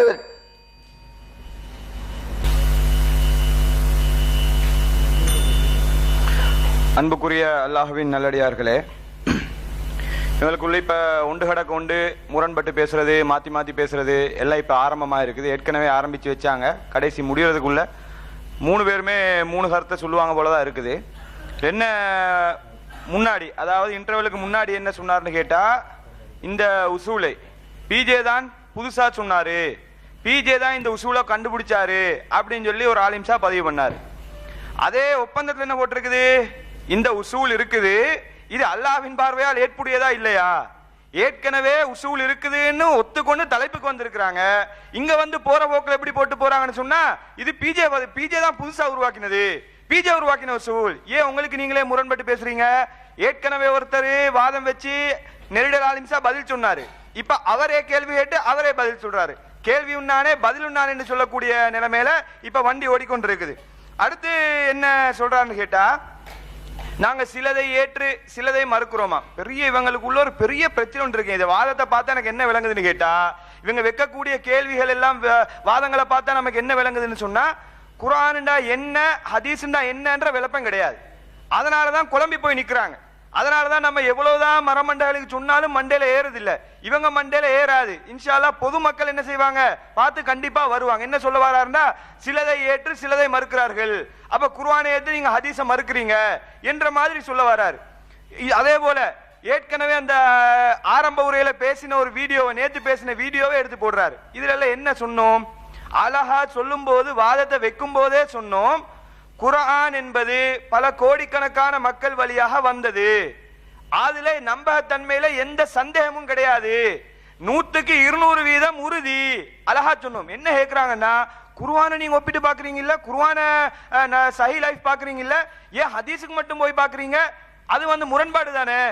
நீங்களும் தான் பாக்குறீங்க, நீங்களும் தான் ஹதீஸ்னு வரும்போது சஹீஹ் லைஃப்னு சொல்லி பாக்குறீங்க. அப்ப நீங்க சிலதை ஏற்று சிலதை நீங்க மறுக்கிறீங்களா? சரி, நம்பகமான அறிவிப்பாளர் வழியாக வந்த செய்தியே ஷாத் என்ற அடிப்படையில மறுக்கத்தானே செய்றீங்க. ஒன்று கொண்டு முரணா இருந்தா மறுக்கிறீங்களே, அப்ப நீங்க சிலதை ஏற்று சிலதை மறுக்கிறதா? அப்ப சம்பந்தம் இல்ல, அல்லாஹ் தூதருக்கு மத்தியில பாரபட்சம் காட்டுறதா? இந்த அல்லாஹ்வை பின்பற்றணும், அல்லாஹ்வுடைய தூதரை பின்பற்றணும். உதாரணத்துக்கு அத்தியுல்லாஹ் வர் ரசூல், அல்லாஹ் கட்டுப்படுங்க, அல்லாஹ்வுடைய தூதரை கட்டுப்படுங்க என்ற வார மாதிரி வசனம் எல்லாம் இருக்குதா இல்லையா? அந்த வசனம் எல்லாம் எடுத்து போட்டு பாத்தீங்களா, அல்லாஹ்வுக்கு கொடுக்கிற அந்தஸ்தை தூதரை கொடுக்குறாங்க இல்ல. அல்லாஹ் ரெண்டும் சமனா தான் சொல்றான். குர்ஆன் அல்லாஹ்வோட சேர்த்து ரசூலை சொல்றான். இவங்க ரசூலை செப்பரேட் பண்ணி குர்ஆனுக்கு மட்டும் முன்னுரிமை கொடுக்குறாங்க. எப்படிதான் இதை மரமண்டைகளுக்கு புரிய வைக்கிறதுன்னு எனக்கு நான் விளங்கல. இது இந்த அடிப்படை தெரியாம தான் குழம்பி போய் நிக்கிறாங்க. குர்ஆன் பல கோடிக்கணக்கான மக்கள் வழியா வந்தது என்று சொல்லி, ஹதீஸ் அப்படி கிடையாது, அதுல நடுவுல இடைசோர்கள் எல்லாம் வந்துச்சு, அதனாலதான் ஹதீஸ் கலையை உருவாக்கி சஹீஹ் எது லைஃப் எதுன்னு பிரிக்கிறதா நேற்று சொன்னேனே. அந்த வீடியோல தொடர்ச்சியில அது இருக்குது. முழுக்க முழுக்க செய்யற வேலை என்ன, சின்ன துண்டு துண்டா போடுறது. இப்பதான் மக்களுக்கு புரியாம போகும், இவங்கள மாதிரி மக்களும் குழம்பி போவாங்க, அதுக்காக வேண்டி அந்த மாதிரி வேலை பார்க்கறது. அப்ப அதனால இந்த அடிப்படையை புரிய வச்சுட்டேன்னு வைங்க, இந்த குழப்பம் இவங்களுக்கு இருக்காதுன்னு நினைக்கிறேன். என்ன வாதம்னு சொல்லி கேட்டா, குர்ஆன இவங்க என்ன ஏற்கனவே ஒரு ஆலிம்சா, இந்த மென்டல் ஆலிம்சா இருக்காரா இல்லையா நடுவுல, அவர் கூட என்ன சொன்னார்னு கேட்டா இவங்க குர்ஆன் தான் பாதுகாக்கப்பட்டதா சொல்றாங்க, ஹதீஸ் பாதுகாக்கப்படவில்லை என்ற கருத்துல சொல்ல வாரதா ஒரு கருத்தை பதிவு பண்ணாரு. நாங்க எப்ப சொன்னோம் ஹதீஸ் பாதுகாக்கப்படலன்னு சொல்லி? குர்ஆன் பாதுகாக்கப்பட்டுதான் இருக்குது, அதே போல ஹதீஸும் பாதுகாக்கப்பட்டிருக்குது, அதுல மாற்று கருத்து கிடையாது. ரெண்டுக்கும் மெத்தட் வித்தியாசம்னு சொல்லி கொண்டிருக்கிறோம். மண்டே யோசிங்கடா, என்ன சொல்றேன்னு யோசிங்க. அது மட்டும் இல்லாம தெளிவா சொல்றேன், கேட்டுக்கொள்ளுங்க. அல்லாஹ்வுடைய தூதர் உதாரணமா குல் ஹுவல்லாஹு அஹத் ஒரு திருமறை வசனம் இருக்குது. இது அல்லாஹ்வின் புறத்திலிருந்து வந்த வஹீன்றதுல கடுகளவும் சந்தேகம் கிடையாது. அதே போல இன்னமல் அமாலு பின்னியாத் என்று சொல்லக்கூடிய ஒரு செய்தி இருக்குது. இது ஆதாரபூர்வமான செய்தின்றதுனால, உறுதி செய்யப்பட்டதனால இதை நம்ம எப்படி நம்புவோம்? அல்லாஹ்வுடைய தூதர் சொன்னதாக இரண்டுமே வஹியாத்தான் நம்புவோம். இன்னும் சொல்ல போனால் குர்ஆன் வசனத்துக்கு என்ன முக்கியத்துவமோ அதே முக்கியத்துவம் ஹதீஸுக்கு எப்ப வரும்? அல்லாஹ்வுடைய தூதர்கிட்ட இருந்தே ஒருத்தர் ஒரு செய்தியை கேட்கிறாரு, அல்லாஹ்வின் தூதர்கிட்ட இருந்து ஒரு சஹாபி ஒரு ஹதீஸை கேட்கிறாரு, நேரடியா கேட்கிறாரு. கேட்கும் போது குர்ஆனுக்கு என்ன முக்கியத்துவம் கொடுக்கணுமோ அதே முக்கியத்துவத்தை தான் இந்த ஹதீஸுக்கும் கொடுக்கணும். ரெண்டும் வஹிதான். அந்த டைம்ல நாங்க வித்தியாசப்படுத்த மாட்டோம். என்ன மெட்டர்னா அல்லாஹ்வின் தூதர்கிட்ட இருந்து கேட்டிருக்கணும். அல்லாஹ்வின் தூதர்கிட்ட இருந்து நேரடியா கேட்டா எப்படி குர்ஆன் வஹியோ அதே போல ரசூலுல்லாஹ்வுடைய பொன்மொழியும் அந்த இடத்துல வஹிதான். ரசூலுல்லாஹ் சொன்னது வஹிதான். பஞ்சாயத்து என்னன்னா ரசூலுல்லாஹ் சொன்னதா இல்லையான்றது பிரச்சனை. அதை பேசுங்கடான்னு சொன்னா தூதரை வித்தியாசப்படுத்துறாங்க, இது அவங்களுக்கு இவங்க வித்தியாசப்படுத்துறாங்க என்று சம்பந்தம் இல்லாம பேசிக்கொண்டிருக்கிறாங்க. அது மட்டும் இல்லாம இன்னும் சொல்ல போனால் இது நாங்க அதாவது குர்ஆன்ன்றது இந்த அளவுக்கு வெயிட்டானது, குர்ஆனுடைய நம்பகத்தன்மை வேற ஹதீஸுடைய நம்பகத்தன்மை வேறன்றதை நாங்க உருவாக்கி சொன்னோமா? நாங்களா இட்டு கட்டி சொன்ன மாதிரி சொல்றீங்க? அல்லாஹ் தான் அப்படி சொல்றான். அல்லாஹ்வுடைய தூதரே ரெண்டுக்கும் சம அந்தஸ்து கொடுக்கலன்னு பேசிக்கிட்டு இருக்கிறோம். எங்க இருந்துகிட்டு என்ன வாதம் பண்றீங்க? அல்லாஹ்வுடைய தூதர் சொன்னாங்களா குர்ஆனும் ஒன்று ஹதீஸும் ஒன்று ரெண்டும் சமனானது, அதாவது குர்ஆன் எப்படி நமக்கு இன்றைக்கு கிடைத்திருக்கிறதோ அதே போலதான் ஹதீஸும் நமக்கு வந்து கிடைக்கும் என்று அல்லாஹ்வுடைய தூதர் சொன்னாங்களா? இன்னும் சொல்ல போனா அல்லாஹ்வுடைய தூதருடைய காலத்துல ரசூலுல்லாஹ்வே அந்த அளவுக்கு சம அந்தஸ்தை கொடுக்கலங்க. குர்ஆனுக்கு கொடுக்கிற அதே அந்தஸ்தை அல்லாஹ்வுடைய தூதர் ஹதீஸுக்கு கொடுத்தாங்க. அதாவது ஹதீஸை பாதுகாக்கிறதுக்கு கொடுத்தாங்களா? குர்ஆனை பாதுகாக்கிறதுக்கு கொடுக்கப்பட்ட முக்கியத்துவம் ஹதீஸை பாதுகாக்கிறதுக்கு ரசூலுல்லாஹ்வே கொடுக்கல. அதுக்கு ஏராளமான ஆதாரம் இருக்குது. அல்லாஹ்வுடைய தூதர் ஸல்லல்லாஹு அலைஹி வஸல்லம் சொல்றாங்க, லா தக்துபு அன்னி ஷைஆ இல்லல் குர்ஆன், குர்ஆனை தவிர என்னிடத்திலிருந்து எதையுமே எழுதாதீங்க. குத்தாபுல் காத்திபுல் வஹி, குத்தாபுல் வஹிக்கு சொல்றாங்க, வஹி எழுதக்கூடியவர்களுக்கு அல்லாஹ்வுடைய தூதர் சொல்றாங்க, குர்ஆனை தவிர என்னிடத்திலிருந்து வேற எதுவுமே எழுதாதீங்க. குர்ஆன் இல்லாம ஹதீஸ் ஏதாச்சும் ஹதீஸையும் நீங்க சேர்த்து எழுதி வச்சிருந்தா அதை அழிச்சிடுங்க அல்லாஹ்வுடைய தூதர் சொல்றாங்க. ஏன் சொன்னாங்க? அல்லாஹ்க்கு கட்டுப்படுங்க, அல்லாஹ்வுடைய தூதரை கட்டுப்படுங்கன்னு குர்ஆன் வசனம் இருக்குது. ஏன் ரசூலுல்லாஹ் செப்பரேட் பண்ண சொன்னாங்க? இந்த அறிவு அடிப்படை சின்ன ஒரு புள்ளைக்கு விளங்குற அறிவு கூட கிடையாதா? குர்ஆன் ஹதீஸ் ஒண்ணு, ரெண்டும் நிரூபிக்கப்பட்டா ஒண்ணுன்னு தான் சொல்லிக்கிட்டு இருக்கிறோம், நிரூபிக்கப்படலன்னு சொல்றோம். இன்னும் சொல்ல போனா இன்னும் அஹமதுல நான் ஏற்கனவே சொன்னது அஹமதுல பதிவு செய்யப்பட்ட செய்தி. அதே போல அல்லாஹ்வுடைய தூதர் சொல்லக்கூடிய இந்த மாதிரி ஹதீஸ்ல இருக்குது, என்ன குர்ஆனை தவிர என்னிடத்திலிருந்து வேற எதுவுமே எழுதாதீங்க. இன்னும் சொல்ல போனால் அல்லாஹ் இந்த அளவு ரெண்டுக்குமே பாதுகாக்கிறதுக்கு அல்லாஹ் சமாந்தஸ்தை கொடுத்தானா? அல்லாஹ்வுடைய தூதர் ஸல்லல்லாஹு அலைஹி வஸல்லம் சொல்றாங்க, ஜிப்ரீல் அலைஹிஸ்ஸலாம் வகான ஜிப்ரீல் அலைஹிஸ்ஸலாம் யல்காஹு குல்ல லைலத்தின் ஃபீ ரமலான், ரமலான்ல ஒவ்வொரு ரமலான்லயும் இரவுல வந்து குர்ஆனை ஜிப்ரீல் அலைஹிஸ்ஸலாம் நினைவூட்டுவார்கள், ரசூலுல்லாஹ்வுக்கு ஞாபகப்படுத்துவாங்க, திரும்ப திரும்ப அதை ஓதி காட்டி அல்லாஹ்வுடைய தூதரோட மனசுல அதை உறுதிப்படுத்துவார்கள். ஏன் இது? ஏன் அல்லாஹ்வுடைய தூதர் ஏன் இந்த குர்ஆனுக்கு இந்த அளவுக்கு முன்னுரிமை கொடுக்கணும்? எதுக்கு ஜிப்ரீல் அலைஹிஸ்ஸலாம் வந்து ஓதணும்? இன்னும் சொல்ல போனா கடைசி ரமலான்ல 2 முறை சரிவாக்கப்பட்டதா வருதா இல்லையா? ஏன் இந்த அளவுக்கு குர்ஆனுக்கு முன்னுரிமை கொடுக்கணும்? அல்லாஹ்வுடைய தூதரே அப்படித்தான் முன்னுரிமை கொடுத்திருக்கிறாங்க, அல்லாஹ்வே அப்படித்தான் முன்னுரிமை கொடுத்திருக்கிறான். திருமறை குர்ஆன்ல அல்லாஹ் சொல்றான், பல் ஹுவ ஆயாத்தும் பையினாத், இது தெளிவான வசனங்கள், ஃபீ சுதூரில் லதீன ஊத்துல் இல்ம், கல்வியாளர்களுடைய உள்ளத்தில் அல்லாஹ் பாதுகாப்பான் என்று சான்று கொடுக்கிறானே, ஹதீஸ் கொடுத்தானா? இது குர்ஆனுக்கு சொல்லக்கூடிய அளவுகோல். எல்லா ஹதீஸுக்கும் சொல்ற அப்படின்னா எதுக்கு பலவீனமான செய்தி வரணும்? எங்க என்னத்தை யோசிக்கிறான் எனக்கு என்ன விளங்கல. உள்ளத்துல பாதுகாக்கிற நல்ல சர்டிபிகேட் கொடுக்கறானே, இது ஹதீஸுக்கும் கொடுத்தானா? அத்தி உல்லாஹ் வ ரசூல், அல்லாஹ் கட்டுப்படுங்க, அல்லாஹ்வுடைய தூதரை கட்டுப்படுங்க இருக்குது. ஏன் அல்லாஹ்வை வித்தியாசப்படுத்தணும்? குர்ஆன் வேற, குர்ஆன் அற்புதம். அந்த மரமண்டைக்கு இன்னொரு பதில். குர்ஆன் அற்புதம்ன்றதுனாலதான் அல்லாஹ் என்ன பண்றான், உள்ளத்துல பாதுகாக்கிறேன் சர்டிபிகேட் கொடுக்கிறான். இந்த சான்றிதழ் ஹதீஸ் கிடையாது. இன்னும் சொல்ல போனா நபிகள் நாயகம் ஸல்லல்லாஹு அலைஹி வஸல்லம் அவர்கள் இன்னும் குர்ஆனை எந்த அளவுக்கு இவங்க என்ன விளங்கி இருக்காங்கண்டா, இந்த புகாரின்ற புஸ்தகத்துல எதெல்லாம் பதிவு செய்யப்பட்டிருக்குதோ எல்லாம் ஹதீஸ், எல்லாம் ரசூலுல்லாஹ் சொன்னது. அதுக்கு அங்கல பேச்சு கிடையாது. சமீனா வார்த்தைனா அறிவிப்பாளர் சொல்லிட்டா செவிட்டும் கட்டுப்பட்டோம், அவ்வளவுதான். இந்த நிலைமையில இருந்து கொண்டிருக்கிறாங்க.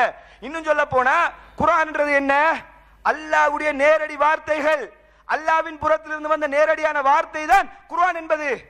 ஹதீஸ்ன்றது அல்லாஹ்வுடைய வார்த்தையா, கருத்து அல்லாஹ்வுடையது. ஹதீஸ்ன்றது கருத்து அல்லாஹ்வுடைய கருத்தை தவிர வார்த்தை அல்லாஹ்வுடைய வார்த்தை கிடையாது. குர்ஆன்ல அந்த வித்தியாசம் இருக்குது. இன்னும் சொல்ல போனா குர்ஆனை பாதுகாக்கிறதுக்கு எந்த அளவுக்கு ரசூலுல்லாஹ் முன்னுரிமை கொடுக்கறாங்கன்னா, தொழுகையில குர்ஆனை மனப்பாடம் பண்ணி ஓதுங்க, செட்டப்பா அல்லாஹ்வுடைய தூதர் ஏற்படுத்துறாங்க. குர்ஆனுக்கு முன்னுரிமை கொடுக்க வேண்டும் என்பதற்காக வேண்டி ரசூலுல்லாஹ் இப்படி ஏற்பாடுகளை பண்றாங்க. ஃபக்ரா மா தயஸ்ஸர மின்ஹுல் குர்ஆன், தொழுகையில குர்ஆனை ஓதுங்க, முடியுமான குர்ஆன் வசனத்தை ஓதுங்க. ஹதீஸ் ஓதி தொழ வேண்டியதானே, சூரத்துல் ஃபாத்திஹா பதிலா ஹதீஸ் ஓத வேண்டியதானே, அதுக்கு பின்னாடி ஹதீஸ் ஓத வேண்டியதானே. ஏன் அல்லாஹ்வுடைய தூதரை வித்தியாசப்படுத்துறாங்க? ரெண்டும் சமம் கிடையாது. குர்ஆன்ன்றது வேற, ஹதீஸ்ன்றது வேற. ஹதீஸ் உறுதி செய்யப்பட்டால் வஹி, இல்லாட்டி அது வஹி கிடையாது. அல்லாஹ்வே வித்தியாசப்படுத்தலையா? இன்னும் சொல்ல போனா இப்படி ஏராளம். எங்க இந்த ஜமாத்துல எப்படித்தான் இருந்தா எனக்குன்னா தெரியலங்க. இந்த அடிப்படை நாலேஜ் இல்லாம ஜமாத்தை விட்டு தௌபா பண்ணி போனாங்க. ஒன்னாவது படிங்க, எல்கேஜி லெவல்ல இருந்து மார்க்கத்தை படிக்க வேண்டியிருக்குது. இன்னும் சொல்ல போனா அல்லாஹ்வுடைய தூதர் சொல்றாங்க, மன் கரஅ ஹர்ஃபம் மினல் கிதாபில்லா, அல்லாஹ் மின் கிதாபில்லா, அல்லாஹ்வுடைய வேதத்துல இருந்து யார் ஒரு எழுத்து ஓதுறாரோ அவருக்கு ஒரு நன்மை இருக்குது. அல்லாஹ்வுடைய தூதர் சொல்றாங்க. சொல்றாங்க லா கூலு அலிஃப் லாம் மீம் ஹர்ஃபுன், ஒரு நன்மை இருக்குன்னு சொன்னா அலிஃப் லாம் மீம் என்பது ஒரு எழுத்துன்னு விளங்கிடாதீங்க. வலாக்கின் அலிஃபுன் ஹர்ஃபுன் லாமுன் ஹர்ஃபுன் மீமுன் ஹர்ஃபுன், அலிஃப் என்பது ஒரு எழுத்து, லாம் என்பது ஒரு எழுத்து, மீம் என்பது ஒரு எழுத்து. இது ஓதினா 30 நன்மை கிடைக்கும் என்பதை அல்லாஹ்வுடைய தூதர் சொல்றாங்க. அதாவது 10 நன்மை ஒரு எழுத்துக்கு. அப்ப ஏன் இது கொடுத்தாங்க? ஹதீஸ் ஓதினா 10 நன்மையா? ஓத வேண்டியதானே, ஒரு எழுத்துக்கு 10 நன்மை. எந்த லெவல்ல இருக்கிறாங்கன்னு சொல்லி பாருங்க. இன்னும் சொல்ல போனா ஹதீஸ்ல சஹீஹ் லைஃபை பிரித்து வச்சிருக்காங்க. ஹதீஸ்ல சஹீஹ் லைஃப் மௌலூ எல்லாம் ரசூலுல்லாஹ் வேறத இட்டு கட்டி வச்சிருக்காங்க. அப்ப இதை புரிந்து கொள்ள வேண்டும். இன்னும் சொல்ல போனா குர்ஆன்ன்றது பல கோடிக்கணக்கான மக்கள் வழியாக வந்தது. இதுல நம்பகத்தன்மை வாக்க வேண்டிய அவசியம் கிடையாது. கோடிக்கணக்கான மக்கள் வரும்போது இதுல என்னத்தை போய் உரசுறதுக்கு இருக்குது? இப்ப இந்த இதை புரிந்து கொள்ள வேண்டும். இன்னும் சொல்ல போனா இந்த குர்ஆன் என்பது லாஹுல் மஹ்ஃபூல் இருந்து வந்திருக்கிறது. ஹதீஸ்ன்றது அப்படியா? திருமறை குர்ஆன் அல்லாஹ் சொல்றா, இன்னஹு லகுர்ஆனுன் கரீம், இது சங்கை மிக்க குர்ஆன். இதுக்கு ஹதீஸ் அர்த்தம் வச்சாலும் வச்சிருவாங்க. சங்கை மிக்க குர்ஆனா இருக்குது. ஃபீ கிதாபின் மக்னூன், பாதுகாக்கப்பட்ட ஏட்டுல இருக்குது. லா யமஸ்ஸுஹு இல்லல் முத்தஹரூன், தூய்மையானவர்களை தவிர மலக்குமார்களை தவிர வேறு யாருமே தொடமாட்டார்கள். ஹதீஸையா குர்ஆனையா? குர்ஆனை பத்தி சொல்றான் அல்ல, இந்த அளவுக்கு சிலாயித்து சொல்றான். இன்னும் சொல்ல போனா அல்லாஹ்வுடைய தூதர் சொல்றாங்க, குர்ஆனை எதிரி நாட்டுகளுக்கு எடுத்துக்கிட்டு போகாதீங்க. ஹதீஸ் சொன்னாங்களா? எதிரி நாட்டுக்கு எடுத்துட்டு போயிடாதீங்கன்னு குர்ஆனுக்கு முன்னுரிமை கொடுக்குறாங்க. எந்த அளவுக்கு? இன்னும் சொல்ல போனா அல்லாஹ்வுடைய தூதர் ஸல்லல்லாஹு, இந்த குர்ஆனை நீங்க எடுத்துக்கொள்ளுங்க. குர்ஆன் இன்னைக்கு என்னன்னு கேட்டா அட்டை டு அட்டை இதுதான் குர்ஆன் காட்டலாமா இல்லையா? அட்டை டு அட்டை இதுதான் குர்ஆன், இத்தனை வசனங்கள் தான் இருக்குது காட்டலாமா இல்லையா? ஹதீஸ் அப்படி எலும்பு எடுத்து காட்டுங்க. இத்தனை ஹதீஸ் தான் இருந்தா இதுக்கு ஹதீஸ் இவ்வளவுதான், இவ்வளவு எவனுக்காச்சும் காட்ட முடியுமா? அப்ப அதுல இருந்தே என்ன விளங்குது? ரெண்டுக்கும் வித்தியாசம் இருக்குதுன்னு விளங்குதா இல்லையா? இந்த அடிப்படை எல்கேஜி லெவல் இல்லாமையா விவாதம்? இதுல வேற இந்தியா லெவல்ல கேக்குதா இவங்களுக்கு? நல்லா போய்கிட்டு இருக்குது. கேட்கிற கேள்விக்கு பதில் சொல்ல வக்கில்ல. இந்தியாவில இருந்து கூட்டிட்டு வாங்க, எல்லாம் இப்படித்தான் இந்த மாதிரி லெவல்ல தான் இருப்பாங்க. அவர் நஸ்ரிக்கு இந்தியா கேட்டுச்சு, இந்த மாதிரி லெவல்ல தான் இருக்குது. அப்ப அடிப்படை அறிவு இதை விளங்காம இருந்து வாதம் வச்சு கேட்ட முக்காவாசி கேள்வி இதுல அவுட்டு. என்ன அல்லாஹ் கட்டுப்பட சொல்லிட்டான், அல்லாஹ்வுடைய தூதரை கட்டுப்பட சொல்லிட்டாங்க, ரெண்டும் சமந்தானே? உறுதி செய்யப்பட்ட ஹதீஸும் சமந்தான். அல்லாஹ்வுடைய தூதர் சொல்லலன்னு சொல்லிக்கிட்டு இருக்கிறோம். ஆயிஷா நான் இந்த மாதிரி கேவலமா நடக்கலன்னு சொல்லி கொண்டிருக்கிறோம்.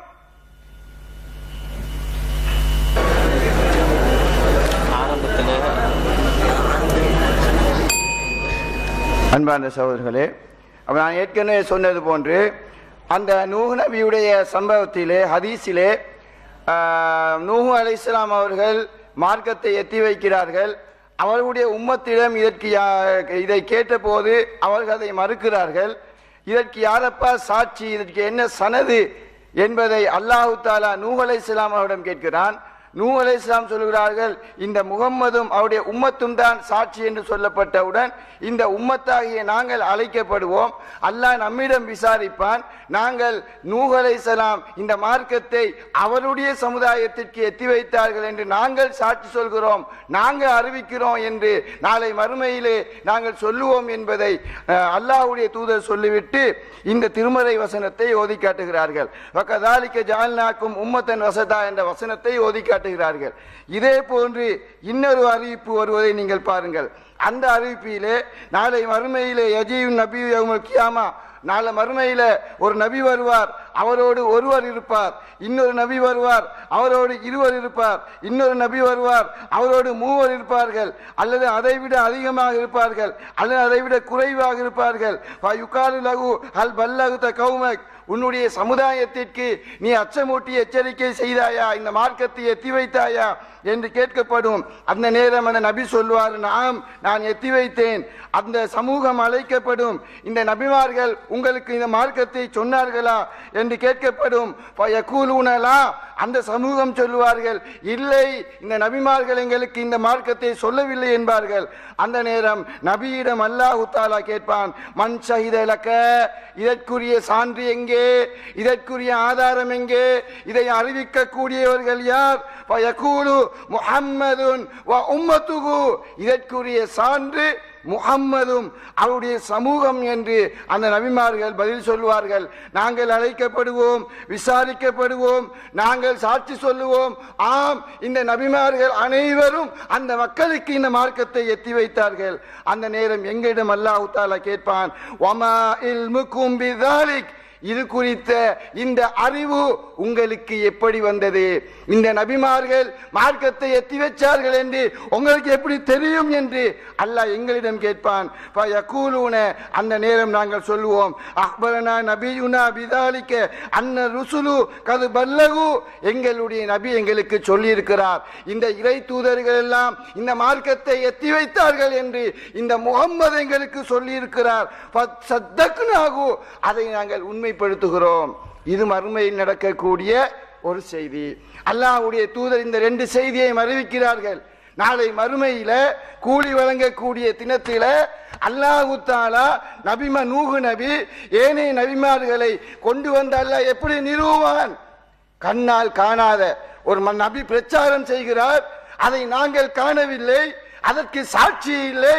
கண்ணால் காணாத ஒரு நிலையில் நாம் சென்று சாட்சி வழங்குகிறோம். இந்த கூட்டம் இருந்துன்னு சொன்னா இவங்க சொல்லுவாங்க, கண்ணால் காணாத ஒன்றுக்கு ஏண்டா பொய் சாட்சி சொல்றீங்க என்று இவர்கள் அல்லாஹ்வை குறை கண்டிருப்பார்கள்.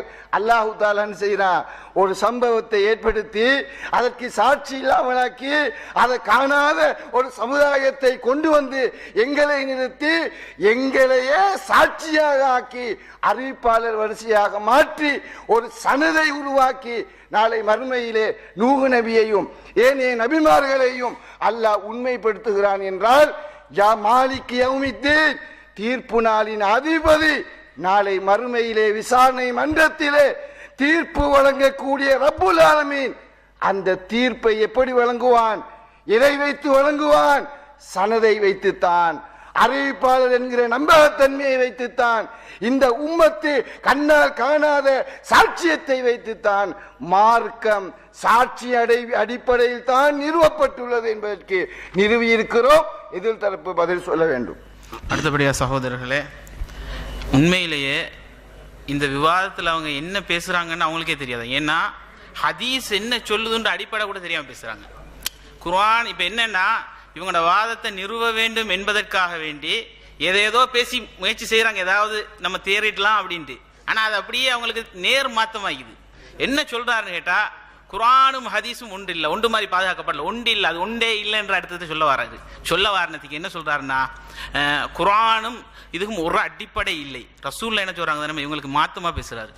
ஊத்தீத்துல் குர்ஆன மிஸ்லஹு, குர்ஆனையும் அது போன்றதும் கொடுக்கப்பட்டுள்ளேன். யாரோட வார்த்தை இது?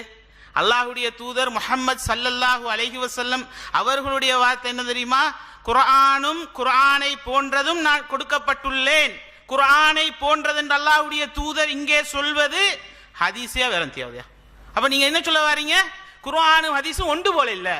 அப்படி உங்களோட வார்த்தைக்கே ரசூலுல்லாஹ் பதில் தராங்க. என்ன சொல்ல வாரீங்க? ஒரு அடிப்படை கொஞ்சமாவது ஹதீஸை படிங்க. முதல்ல ஹதீஸ் என்ன சொல்லுதுன்ற அடிப்படை பேசிக்கு பார்த்துட்டாவது நீங்க உங்களோட வாதங்களுக்கு வைங்க. அடுத்தது நம்ம பார்க்கிறோம் இந்த யரா வஹுவ யரா. அது என்னன்னு கேட்டா, இந்த ஒரு ஹதீஸ் ஒருத்தர் அறிவிச்சா அந்த மேட்டருக்கு வரும். அதுல என்னன்னு கேட்டா, முதல்ல நாங்க அறிவிச்சுட்டு அழகா சொன்னோம், மன் ஹத்தஸ பி ஹதீஸின் யரா அன்னஹு கதிப். அப்படின்னா என்னன்னு கேட்டா, யரா அந்த அவன் என்ன செய்யறான்னு கேட்டா, அன்னஹு கதிப் அது பொய் என்று அறிந்த நிலையில் அவன் அறிவித்தால், இது சன்னதத்தான் குறிக்கின்ற தெளிவா வச்சிட்டோம். அதுக்கு அலிமெண்ட் அர்த்தத்தை வச்சோம், அதை அவங்களால மறுக்க முடியல.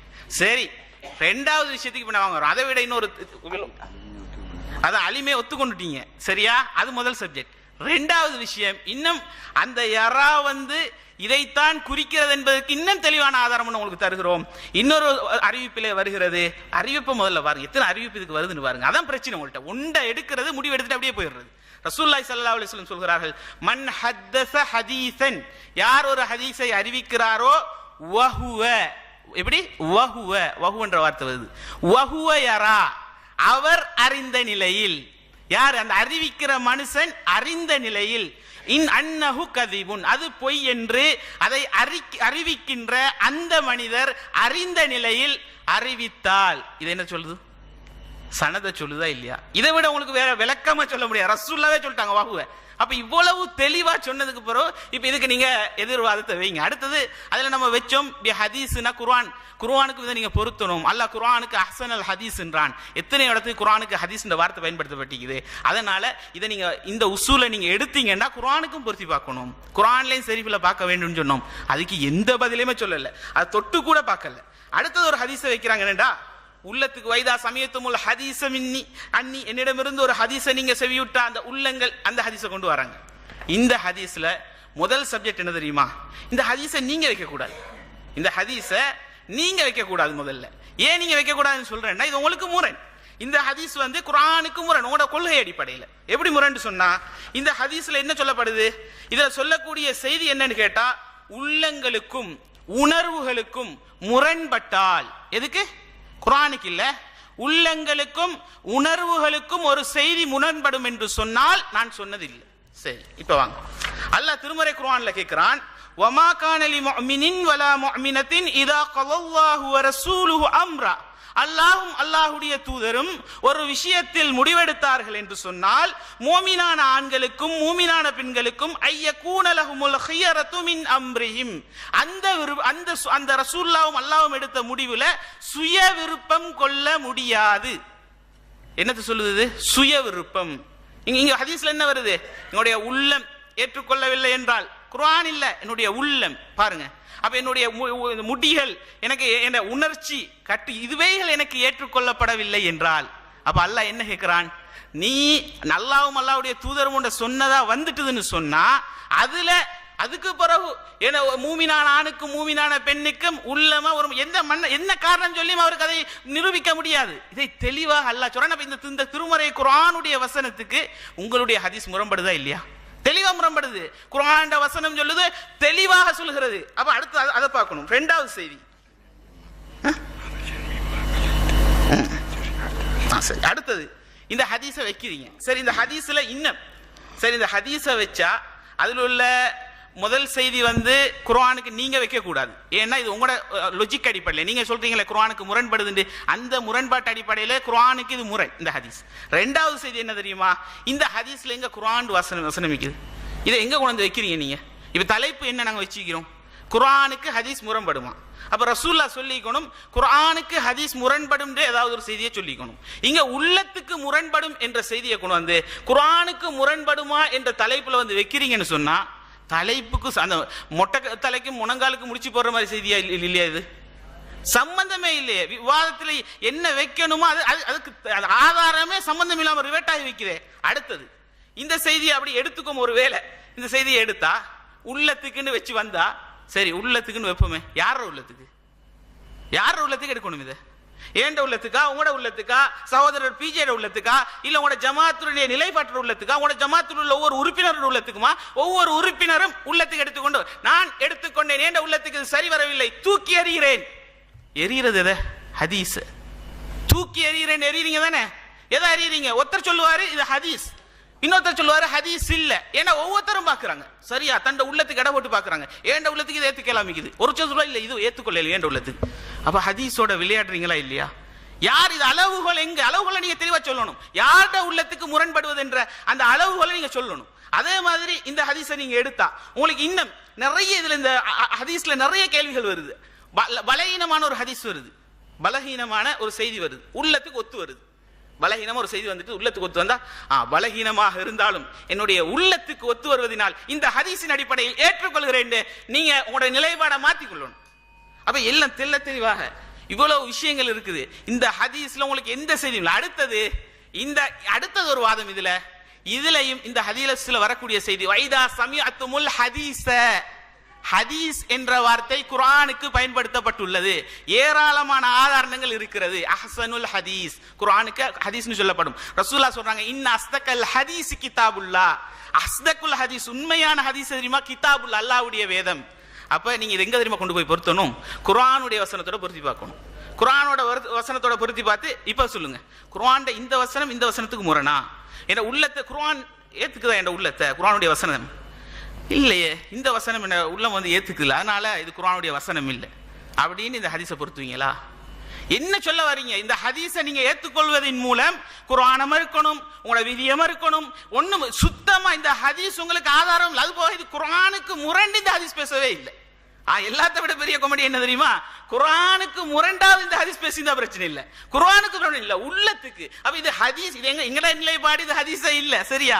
அது பலகீனம். நான் உங்களோட வாதத்தை வச்சு நான் பேசுறேன்.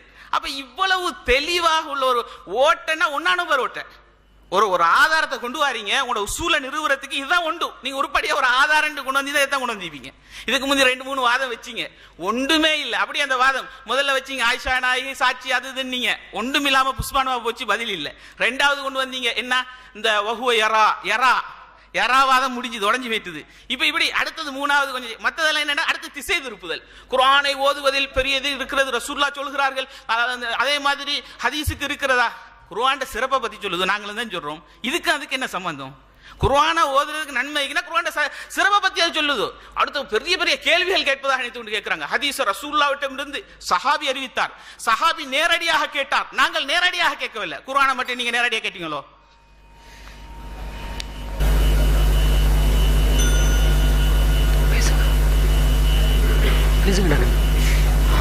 அஸ்ஸலாமு அலைக்கும் வரஹ்மத்துல்லாஹி வபரகாத்து. அன்புக்குரிய சகோதரர்களே, எது தரப்பை பொறுத்த வரைக்கும் நெருடல் ஆலிம்சா வந்து சனதுக்கு வந்து சில ஆதாரங்கள் எடுத்து வச்சு கொண்டிருக்கிறார்.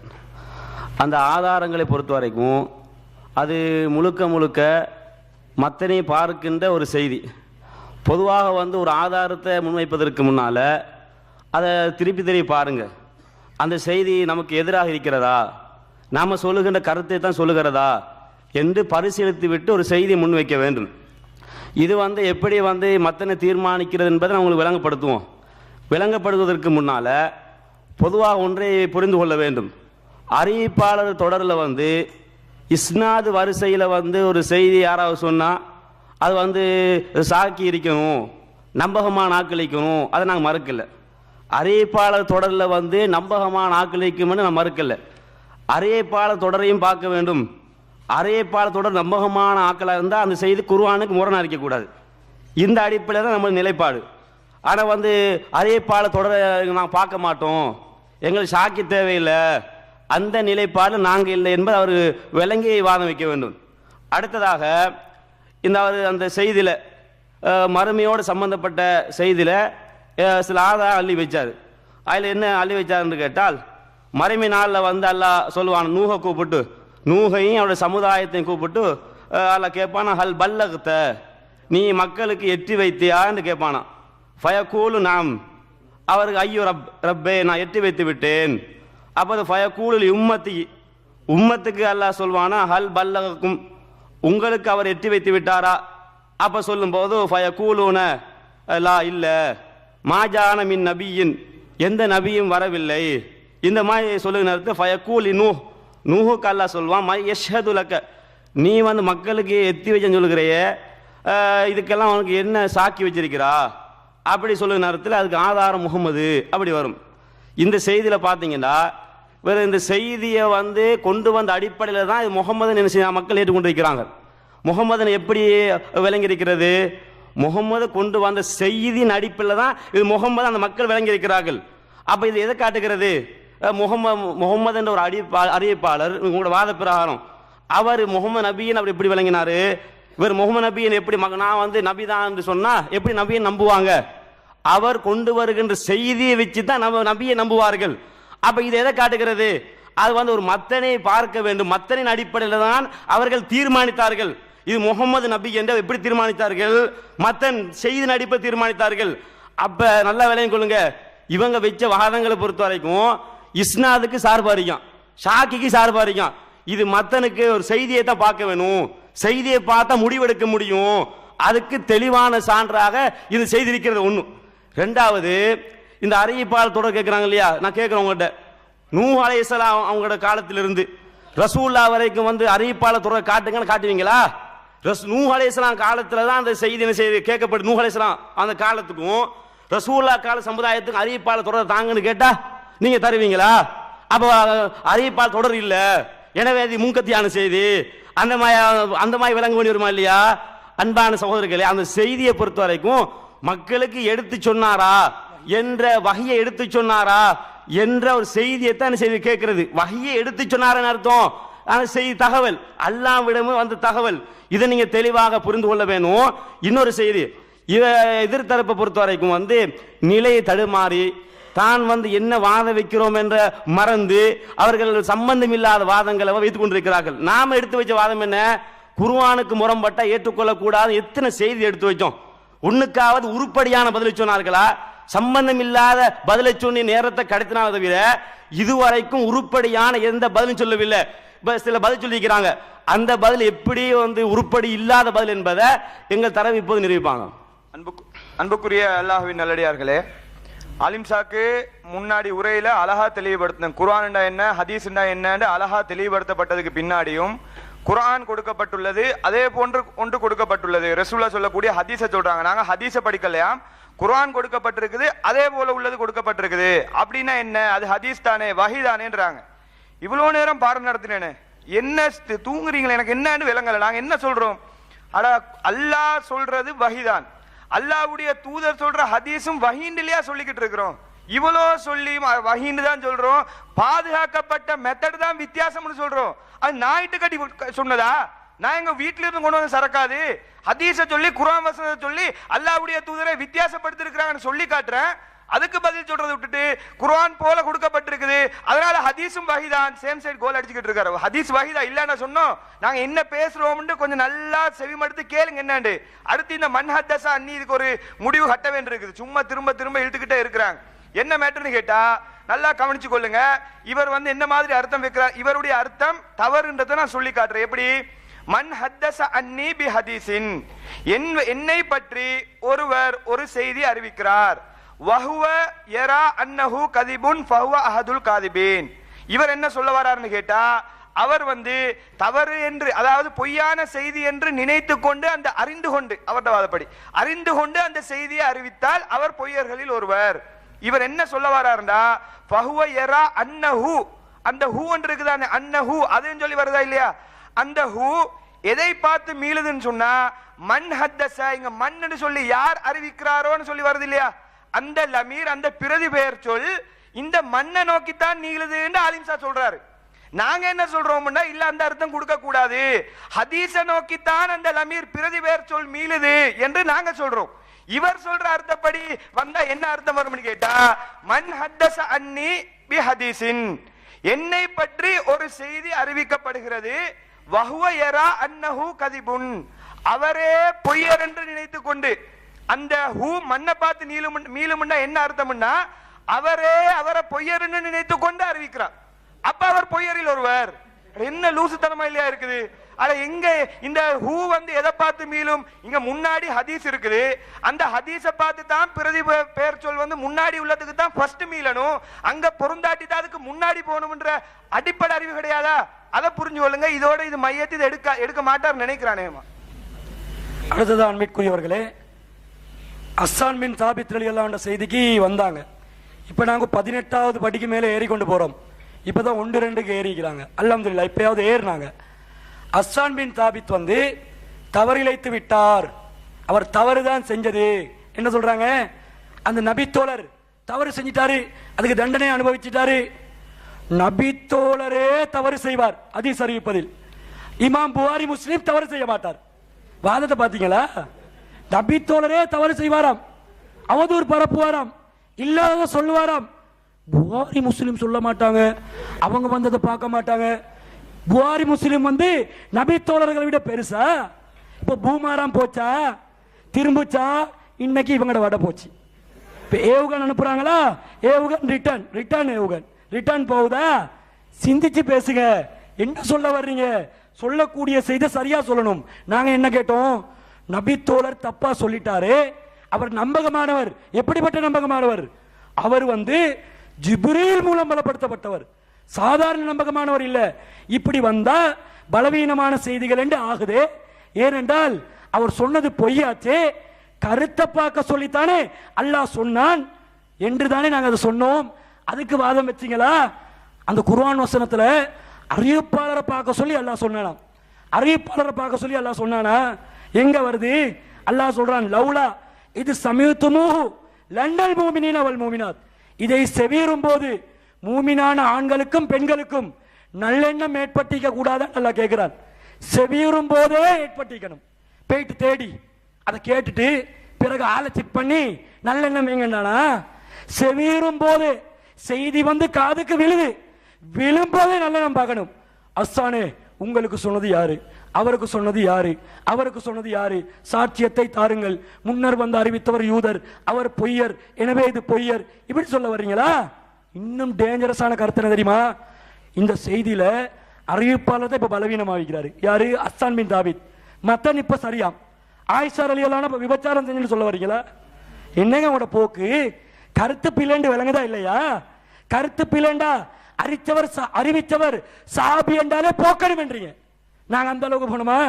குர்ஆன் முரண்பட்டா சாபி சொல்லிக்க மாட்டாரு, ஏதாவது தவறு நடந்திருக்கலாம், இப்படி நல்லெண்ணம் வைக்கிறோம். நபித்தோழர்கள் மேல தான் நல்லெண்ணம் வைக்க சொல்றான்ல, அதே நபித்தோழர்கள் மீது நாங்க எப்படி நல்லெண்ணம் வைக்கிறோம்?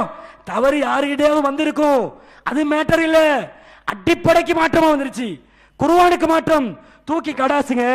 இதைத்தானே நாங்கள் சொல்லிக் கொண்டிருக்கிறோம். அடுத்ததா சொல்றாங்க, நீங்க சிரிக்காதீங்க. எதுக்கு சிரிக்கிறேன்னு தெரியாது, நாங்க ஜோக் அடிச்சா சரிங்க. ஜோக் அடிச்சாலும் சிரிப்பாங்க, மொக்க போட்டாலும் சிரிப்பாங்க. ஜோக் அடிச்சா மட்டுமா சிரிப்பு வரும், மொக்க போட்டா சிரிப்பு வராதா? இதையும் யோசிக்கணும். அடுத்தது நாங்க கேட்கிறோம், இவங்க சொல்றாங்க புரிதலுக்கு அப்பால் பட்ட செய்திகள் இருக்குது, அதை சரியா புரிஞ்சிக்கணும்.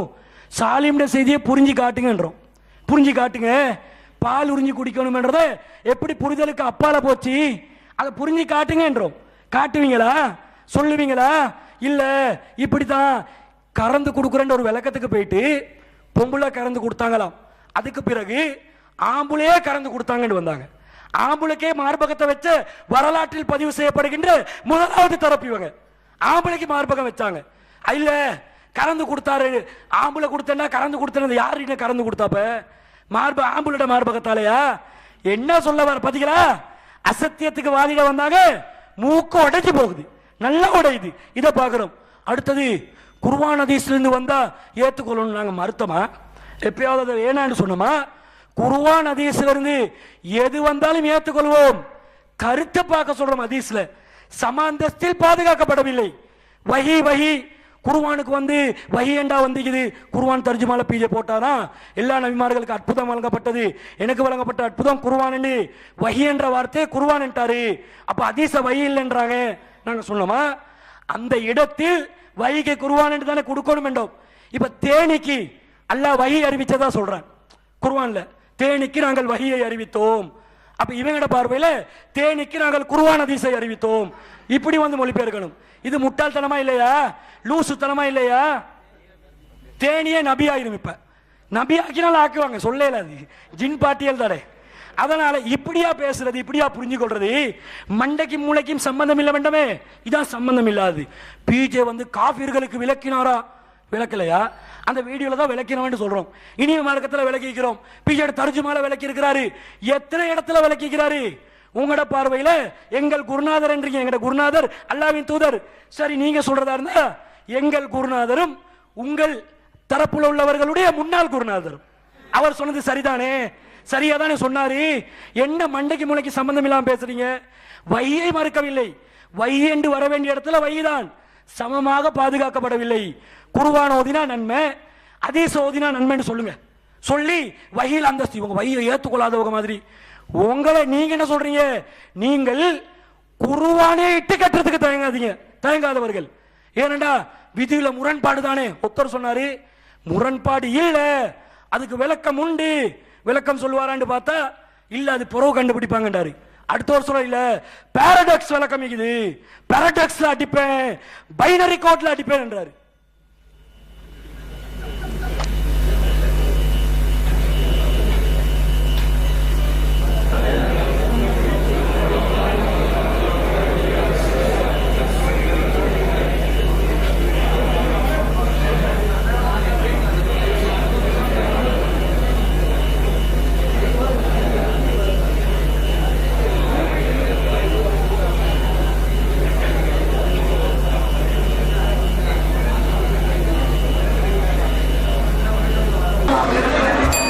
அஸ்ஸலாமு அலைக்கும் வரஹ்மத்துல்லாஹி வபரகாத்து.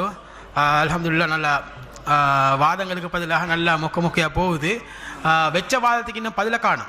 ஏற்கனவே குர்ஆனில் முரண்பாடுன்னு சொல்லி நான் இப்போ ஏற்கனவே நம்ம வாதம் வச்சில காஃபிட்ட முரண்பாடு, இன்னும் அதுக்கு ஒன்றும் இல்லை. இப்போ வேறு சைடில் மொக்க பேத்தின்னு இருக்குது. இப்போ அந்த இடையில போட்டாங்க வந்து இந்த குர்ஆனோட மோத விட்டு ஹதீஸை வந்து மறுக்கிறதுக்கு ஒரு நியாயம் கற்பிக்கிறாங்க. அந்த பித்தலாட்டத்தை இப்போ நான் இனி இன்ஷா அல்லாஹ் அம்பலப்படுத்த போகிறோம். இழுத்து பார்த்தோம் வரல, இப்போ நாங்களாம் இறங்கணும் இன்ஷா அல்லாஹ். என்னன்னு கேட்டால் குர்ஆன் வந்து பாதுகாப்பு இங்கே இருக்குது, ஹதீஸ்ல பாதுகாப்பு இங்கே இருக்குது, இவன் கற்பிக்கிறாங்க ஒரு மாய பிம்பம். இதை வச்சு தான் இவங்க ஒப்பிட்டு மறுக்கிறாங்க. ஆனால் அப்படி இல்லைன்றதை இன்ஷா அல்லாஹ் இனி நிரூபிப்போம். முதலாவது விஷயம் அதுக்காக சார்பா ஒன்று சொன்னார் வந்து ரசூல்ட பார்வையில் குர்ஆனுக்கும் ஹதீஸும் வந்து ஒரே அளவில் ரசூலை நோக்கல்ல, பிரிச்சு தான் பார்த்தாங்க. ரசூலுல்லா சொன்னாங்களா இல்லையா? சொன்னாங்க. என்ன சொன்னாங்க? குர்ஆனுக்கு ஒரு தனி இங்க ஒரு அந்தஸ்து, ஹதீஸுக்கு இங்க ஒரு அந்தஸ்து மாதிரி சொன்னாங்க. சொல்லிட்டு ஆதாரம் காட்டினாங்கடா, குர்ஆன் ரசூலை எழுத சொன்னாங்க, ஹதீஸை எழுத வான்னு தடுத்தாங்க. இது என்னத்தை குறிக்குது?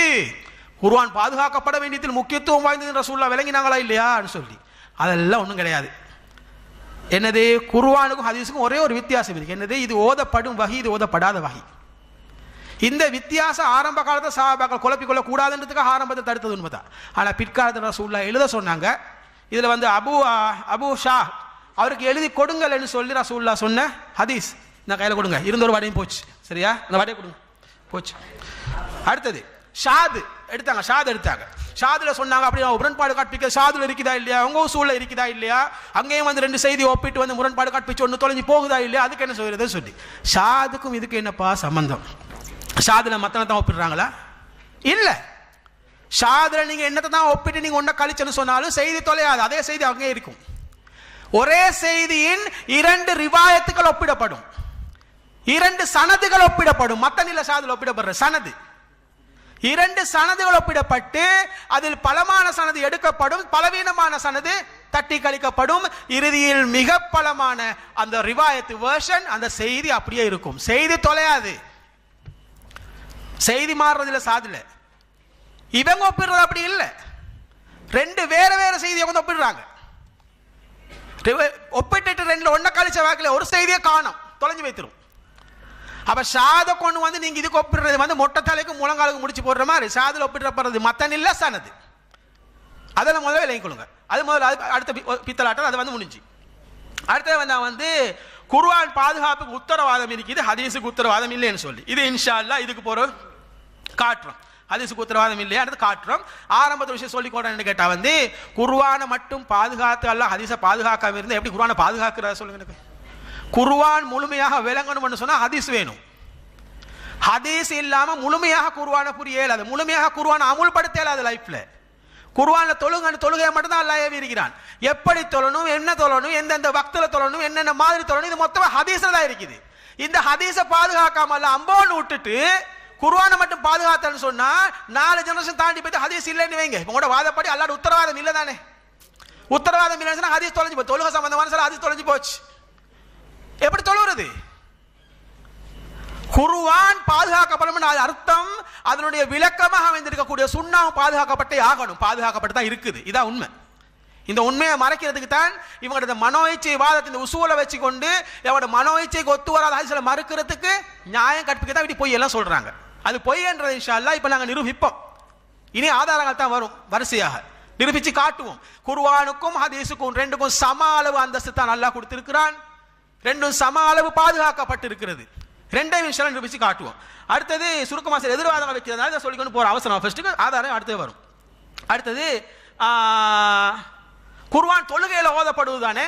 அப்போ வந்து ஹதீஸ் ஓதப்படுறது இல்லையே, அப்போ ஹதீஸை வாசி தொழுவீங்களான்னு கேட்டால் இல்லை. குர்ஆனே ஹதீஸே ரெண்டு மாதிரி அல்ல அருள் இருக்கிறான்.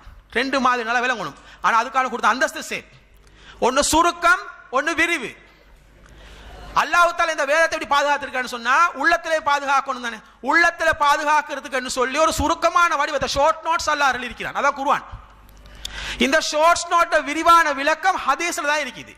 ஆனா பொதுவாக எங்க படிக்கிறேன்னு சொன்னால கிளாஸ்ல படிக்கிறீங்களோ ஸ்கூல்ல படிக்கிற என்னத்தை படிச்சாலும் படிக்கிற கல்வி ஞாபகத்தில் இலகுவா நிக்கிறதுக்காக தான் ஷார்ட் நோட்ஸ் எடுக்கிறது. இந்த ஷார்ட் நோட்ஸை மனனம் செஞ்சு கொடுவாங்க. அதுல விளக்கம் அந்த ஷார்ட் நோட்ஸை ரிஃபர் பண்ற நேரம் டக் டக் டக்குன்னு ஞாபகத்துக்கு வரும். இதானே கற்றல். இந்த கற்றல் முறை தான் அல்லாஹ் இங்க செய்றான். குர்ஆன் அல்லாஹ் தஆலா சுருக்கமாக அருளினது மனனம் செய்யறதுக்கு வசதியாக. இன்னைக்கு நீங்க பாருங்க, ரசூலுல்லாஹ் காலம் தொட்டு இன்னைக்கு வரைக்கும் பாருங்க, குர்ஆன மனனம் செய்த ஹாஃபில்கள் ஏராளம் பேர் இருக்கிறாங்க. மொத்த ஹதீஸை மனனம் செஞ்சு உத்தர காட்டலுமா? காட்டலாது. ஏன்னா அவ்வளவு விரிவு. இது ஏனென்றால் இது புரியறதுக்கு இதை வச்சிருக்கிறான் அல்லாஹ். அதோட அதோட சுருக்கமான வடிவத்தை இங்க வச்சிருக்கிறான். இதை ரிஃபர் பண்ற நேரம் அது ஞாபகம் வரும். ஆனா எப்பயுமே ஒரு மனிதன், ஒரு முஸ்லீம் இந்த மார்க்கத்தை முழுமையாக பின்பற்றணும்னா முழுமையாக அவன் மைண்ட்ல இருக்கணும். மைண்ட்ல வைக்கிறதுக்கு லேசான வடிவம் குர்ஆன். அல்லாஹ் ஞானம் மிக்கவன். அதனாலதான் மனனத்துக்கு வசதியாக குர்ஆனை சுருக்கமாக அருளினான். அந்த குர்ஆனின் விளக்கம் என்ன என்பதை விரிவாக அல்லாஹ் சுன்னால அருளினான். இதுதான் குர்ஆனுக்கும் ஹதீஸுக்கும் இடையே பிரிக்க முடியாத பந்தம். இந்த பந்தத்தை உடைக்கத்தான் இவன் ட்ரை பண்றாங்க. இது வழிகேடுன்றதை உணர்றதுக்கு இது முதலாவது விஷயம். சரியா? அடுத்தது நூஹ் நபியோட செய்தியை சொன்னாங்க. நூஹ் நபியோட செய்தி அது மத்தளை தான் குறிக்கிறது சொல்லி கொஞ்சமாவது யோசிச்சு பாருங்கப்பா. என்னத்தை சொல்றது? ஒன்று பார்க்கறது இல்லையா, யோசிக்கிறது இல்லையா? அதுல எங்க மத்தளை சனதை தான் குறிக்குது. கேட்டா நூஹ் நபி சமூகத்துக்கு சனது தர முடியுமா? தர முடியும் தான், தந்துட்டேன். அல்லாஹ்ட்ட முஹம்மது ஸல்லல்லாஹு அலைஹி வஸல்லம், முஹம்மது ஸல்லல்லாஹு அலைஹி வஸல்லம் அவர்ட்ட சஹாபாக்கள், சஹாபாக்களின் தாபீன்கள், தபா தாபீன்கள், கிதாபுக்கு வந்தது ஹதீஸ். சம்பவங்கள் வந்து சேர்ந்தா இல்லையா? ஆனா நூஹ் நபியை உண்மைப்படுத்துறதுக்கான சாட்சி இல்லாம இருந்த நேரத்தில் உண்மையிலே நீங்க சொல்ற மத்தனை பார்த்து தான் ஒரு விஷயத்தை முடிவு செய்யறதாக இருந்தால், மத்தனை பார்த்து முரண்பாடு கற்பிச்சு தான் ஒரு உண்மையா நிரூபணமாக்கணும்னு சொன்னா அல்லாஹ் அந்த இடத்துல லேசான ஒரு காரியம் செஞ்சிருக்கலாம். அந்த பொய் சாட்சி சொன்னாங்களே நூஹ் நபிக்கு எதிராக அந்த கவும்கள், அவங்களுக்கு இடையிலே ரெண்டு பேரை பேச வச்சு முரண்பாடு கற்பிச்சு இனி உனக்கு நீ முரணன் அங்கனைக்கே அல்லாஹ் வாதத்தை உடைச்சு போட்டுக்கலாம். லாஜிக் படி அல்லாஹ் கேளாதா? உங்களுக்கும் ஞானம் மிக்கவன் அவன். கூப்பிடுறது நீ சொல்லு நூ சொன்னாரா என்ன சொன்னார் 4 பேர்ட்ட விசாரிக்கிற நேரம் 4 பேர் 4 விதமா பேசுவானா இல்லையா? அதுக்குள்ள முரண் கூட கட்டி உனக்கு நீ முரண், உனக்கு இவன் முரண், இவன் முரண். நீங்க எல்லாரும் சொல்றது போய் நூ நபி சொல்லி இருக்கிறாரு, இதை செஞ்சிருக்கணுமா இல்லையா? அல்லாஹ் செய்யல. இதுக்கும் பார்க்கலாம் சுத்து வழி எடுக்கிறான். என்ன சுத்து வழி? இதுக்கு தான் சனதுல முதலாவது சாட்சியா மாறுறான். மாறி தான் சாட்சி, அல்லாஹ் சாட்சி சொல்றான் நபிக்கு. ஏன்னா சம்பவத்தை நேரில் பார்த்த சாட்சி அந்த இல்ல, இருக்கிற ஒரே சாட்சி அல்லாஹ் தான். அவன் தான் எல்லாத்தையும் எல்லா காலத்தும் உயிரோடு இருக்கிறவன். அவன் சாட்சி சொல்றான், இவர் எத்தி வச்சார் நபியே, நீ உங்களோட உம்மத்து சொல்லு. அல்லாஹ் சாட்சி, அல்லாஹ்ட்ட தூதர் சாட்சி, தூதர்ட்ட சஹாபாக்கள் சாட்சி, சஹாபாக்கள் பின்வருவதர் சாட்சி, அங்க இருந்து கிதாபுக்கு வந்து நாங்க இன்ஷா அல்லாஹ் மறுமை நாள் சாட்சி சொல்ல போறோம். இது சனது. எங்க நீங்க மத்தன பார்க்க போறீங்க? பித்தலாட்டம் பண்ணாதீங்க. இது சனதுக்குரிய ஆதாரம் அழகா நிரூபிச்சு காட்டியிருக்கிறோம். எல்லாம் இப்போதோட இதோட இப்ப ஒண்ணு. அடுத்தது வந்து 18 படி ஏறிக்கிறாங்க. 2 படி தான் ஏறிக்கிறோமா? 2 படியோ 4 படியோ ஏறுற படியை ஸ்ட்ராங்கா நாங்க ஏறிக்கொண்டிருக்கிறோம். நீங்க 18 படியும் தெரிச்ச பலையில ஏறிக்கிறீங்க. இன்ஷா அல்லாஹ் விவாதம் முடிக்கிறது அப்படி ஒழிஞ்சு போய்த்துரும். அதுக்குரிய பதில் தான். அடுத்து வந்து ஹஸ்ஸான் பின் தாபித் சம்பவம். இந்த சம்பவத்தை வந்து இதுவும் வந்து மத்தனுக்கு தான் ஆதாரம் வந்து சில கதைகள் சொன்னாங்க. அதை யோசிக்க மாட்டீங்களா? அந்த சம்பவத்திலே அல்லாஹ் தஆலா சொல்றான், முடிவு என்ன சொல்றான்? விபச்சார கூட்டம் இந்த குற்றம் சுமத்தினாங்க, அவங்களுக்கு ஹத்து இது கொடுத்தாங்க. சட்டத்தை அப்பதான் அருள்றான். விபச்சார சட்டத்தை அருள்றான். என்னது? 4 சாட்சி இல்லாத பட்சத்தில் 3 பேர் நேரடியா பார்த்து சொன்னாலும் என்னது சாட்சி சொல்லவங்களுக்கு தான் தண்டனை கிடைக்கும். 4 பேர் சாட்சி சொல்லணும். ஒரு விஷயத்தை குற்றமா இல்லைன்னு தீர்மானிக்கிறதுக்கு அளவுகோல அங்க ஆக்குறதே சனதத்தான், சாட்சி. அந்த சனதை உருவாக்குறதுக்கு, அந்த சட்டத்தை உருவாக்குறது, சம்பவத்தை நிகழ்த்துறான். நேரடி சாட்சி இல்லாத விஷயத்துல அவதூறு விஷயத்துக்கு தான் அல்லாஹ் சொல்றான், நீங்க சாட்சி இல்லைன்னு சொன்னா நல்லெண்ணெய் வைக்கணும். சாட்சி கிடைச்சா சாட்சிக்கு மீன்றோணும். அந்த இடத்துல அல்லாஹ் சாட்சி ஆகிறான், அல்லாஹ் சாட்சி சொல்றான், முகமது ஸல்லல்லாஹு அலைஹி வஸல்லம் ரசூலுல்லாஹ் சொல்றாங்க, சாட்சி நிரூபணமாகுது, அவங்களுக்கு ஹத்து. எவ்வளவு அழகா இங்க சனது நிரூபணமாக இருக்குது. அதை கொண்டு போய் மத்தனன்றாங்க. அடுத்த விஷயம், அதுக்கு பிறகு கோடிக்கணக்கான உள்ளங்களை பாதுகாத்த கோடிக்கணக்கான, அதுக்கு இன்ஷா அடுத்தது வரும். அதுக்கு முந்தைய உங்களுடைய சரி, அடுத்தது இந்த யாரா பிரச்சனையை கொஞ்சம் பார்த்துக்கோ. என்னடா உண்மையிலே விளங்கி பேசுறாரா இல்ல விளங்காம பேசுறாரான்னு தெரியல. சரி, அதுல என்ன சொல்றாருடா, நான் என்ன தெளிவா வாசிச்சேன்.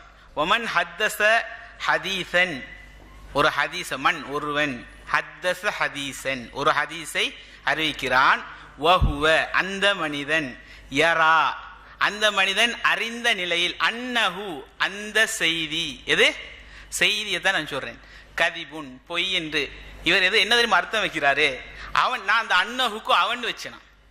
ஆலிம் சார் கொஞ்சம் பாருங்க நான் என்ன சொல்லி வச்சேன். அப்ப சும்மா மக்களை கொலை பண்ணுவோம், அவ்வளவுதான். இந்த இது தெளிவாக சனதை சொல்லக்கூடிய செய்தி பார்க்குற எல்லாருக்கும் விளங்கி இருக்கும். அது சரியா, அதை பெருசா நீட்டிட்டு போக தேவையில்ல. அடுத்தது இன்னும் சில சாட்சியங்கள் சம்பந்தப்பட்ட ஆதாரங்கள். சாட்சியில தான் இந்த மார்க்கம் நிறுவப்பட்டு இருக்கிறது அப்படின்றத நாங்க நிறுவிட்டே வரோம். அப்ப அதுல இவங்க கேள்வி கேட்கிறாங்க, சுதூர் உள்ளங்கள்ல, அதாவது அல்லாஹ் உள்ளங்களில் குர்ஆனை பாதுகாத்துன்னு சொல்றான். ஆமா, உள்ளங்களும் சாட்சி தான். உள்ளங்கள் சொன்னா யாரு? மனுஷ உள்ளங்கள் தானே. அந்த உள்ளங்களும் சாட்சி தான். சாட்சியினால் தான் குர்ஆனும் ஹதீஸும் பாதுகாக்கப்படுகிறது. அதுல உங்களுக்கு இப்ப என்னத்த பிரச்சனை? இப்ப இன்னொரு ஹதீஸை பாருங்க, சாட்சியில தான் எல்லாம் இருக்கிறது, அடிப்படை வஹி பாதுகாக்கப்படுவது சாட்சி தான் என்பதற்குரிய ஒரு ஹதீஸ். அதுல என்ன ஹதீஸ்னா, இந்த கிபிலா மாற்றப்பட்ட சம்பவம். கிபிலா மாற்றப்பட்ட சம்பவத்துல சஹாபாக்கள்லாம் என்ன செய்யறாங்கன்னு கேட்டா, முதல்ல இந்த பைத்துல் முகத்தஸ திரும்பி தொழுதுட்டு இருக்கக்கூடிய சந்தர்ப்பத்துல அல்லாஹ் கிபிலாவை மாத்துறான். மாற்றக்கூடிய நேரத்தில் எங்க வருது? மக்காவுக்கு கிபிலா மாற்றப்படுது. மாற்றப்படக்கூடிய நேரத்தில் அந்த செய்தி, அந்த ஒரு கூட்டம் தொழுதுட்டிக்குது. அந்த இடத்துல ஒரு கூட்டம் தொழுது கொண்டு இருக்கிறார்கள். தொழக்கூடிய சந்தர்ப்பத்தில் ஒரு சஹாபி வருகிறார். ஃபகால், அவர் சொல்கிறார், ஹுவ யஷ்ஹது அன்னஹு, அவர் சொல்கிறார், நான் அவர் சாட்சி சொல்கிறேன், அவர் சாட்சி சொல்றேன்னு சொல்றாரு. அவர் சாட்சி சொல்கிறார், யஷ்ஹது அன்னஹு ஸல்லா மஅ ரசூலுல்லாஹி ஸல்லல்லாஹு அலைஹி வஸல்லம், ரசூலுல்லாஹ்வோட நான் தொழுதுட்டு வாரேன், கிப்லா திரும்பிச்சு அப்படின்னு சொன்னோன்னே அங்கிருந்த ஒட்டுமொத்த சஹாபாக்களும், குபாவில் அங்க தொழுதுட்டு இருந்த ஒட்டுமொத்த சஹாபாக்களும் அப்படியே திரும்புறாங்க. எல்லாரும் எங்க திரும்புறாங்க? மக்காவை நோக்கி திரும்புகிறார்கள். ஏன்? பைத்துல் முகத்தஸை நோக்கி திரும்பி கொண்டிருந்தவர்கள் அப்படியே அல்லாஹ்வுடைய தூதர் ஸல்லல்லாஹு அலைஹி வஸல்லம் தொழுதார்னு ஒரு சாட்சி, ஒரே ஒரு சாட்சி வந்து சொல்லுகிறது. தொழுகை என்ற மிக முக்கியமான ஒரு வணக்கம் போய் கொண்டிருக்குது. மிக முக்கியமான அந்த வணக்கம் போகக்கூடிய சந்தர்ப்பத்தில் அந்த சஹாபாக்களுக்கு வந்து சொல்லப்படுது, இப்படி ரசூலுல்லாஹ் செஞ்சாங்கன்னு ஒரு செய்தி கிடைக்குது. யாரின் மூலம்? ஒரு நம்பிக்கையான அறிவிப்பாளரின் மூலம். உடனே என்ன பார்த்தாங்க? செய்தி ஆய்வு செஞ்சாங்களா? எந்த ஆய்வும் கிடையாது. உடனே ரசூலுல்லாஹ்ட்ட போய் ஆய்வு செஞ்சு கேட்டு வந்துடுவோமே, பொய்யா இருந்ததுன்னா போனாங்களா? போகலையே. அதே மாதிரி இன்னொரு ஹதீஸ் சொல்லலாம். பிறை உமர் ரலியல்லாஹு அன்ஹு அவர்கள், இப்னு உமர் ரலியல்லாஹு அன்ஹு அவர்கள், அவர் சொல்றாரு, நான் சாட்சி சொன்னேன் பிறையை பார்த்தேன். இப்னு உமர் ரலி இருக்கிறாங்க தானே, அவங்க பிறையை பார்த்துட்டு சாட்சி சொல்கிறார்கள், நான் சாட்சி சொன்னேன். இப்ப இப்னு உமர் ரலியல்லாஹு அன்ஹு பிறையை பார்த்துட்டு சாட்சி சொன்னாங்கன்னா என்ன அர்த்தம்? ஒட்டுமொத்தமா ஒரு முஸ்லீமுடைய மிக முக்கியமான, இதை வச்சுதான் நோன்பு தீர்மானமாகுது, இதை வச்சுதான் பெருநாள் தீர்மானமாகுது, இதை வச்சு ஒட்டுமொத்த முஸ்லீம்களுடைய நோன்பு சம்பந்தப்பட்ட, பெருநாள் சம்பந்தப்பட்ட, மாதம் சம்பந்தப்பட்ட அனைத்து கடமைகளும் எங்கே நிறுவப்படுகிறது என்று சொன்னால் பிறையை பார்ப்பதில். ஒரு மனிதர் பிறையை பார்த்து விட்டு அறிவிக்கிறார், அவர் சாட்சி சொல்கிறார், அந்த சாட்சி நம்பகமான சாட்சியா இருக்குது, எடுத்துக்கொள்ளுங்க. இதுதான் இஸ்லாம் எங்களுக்கு சொல்றது.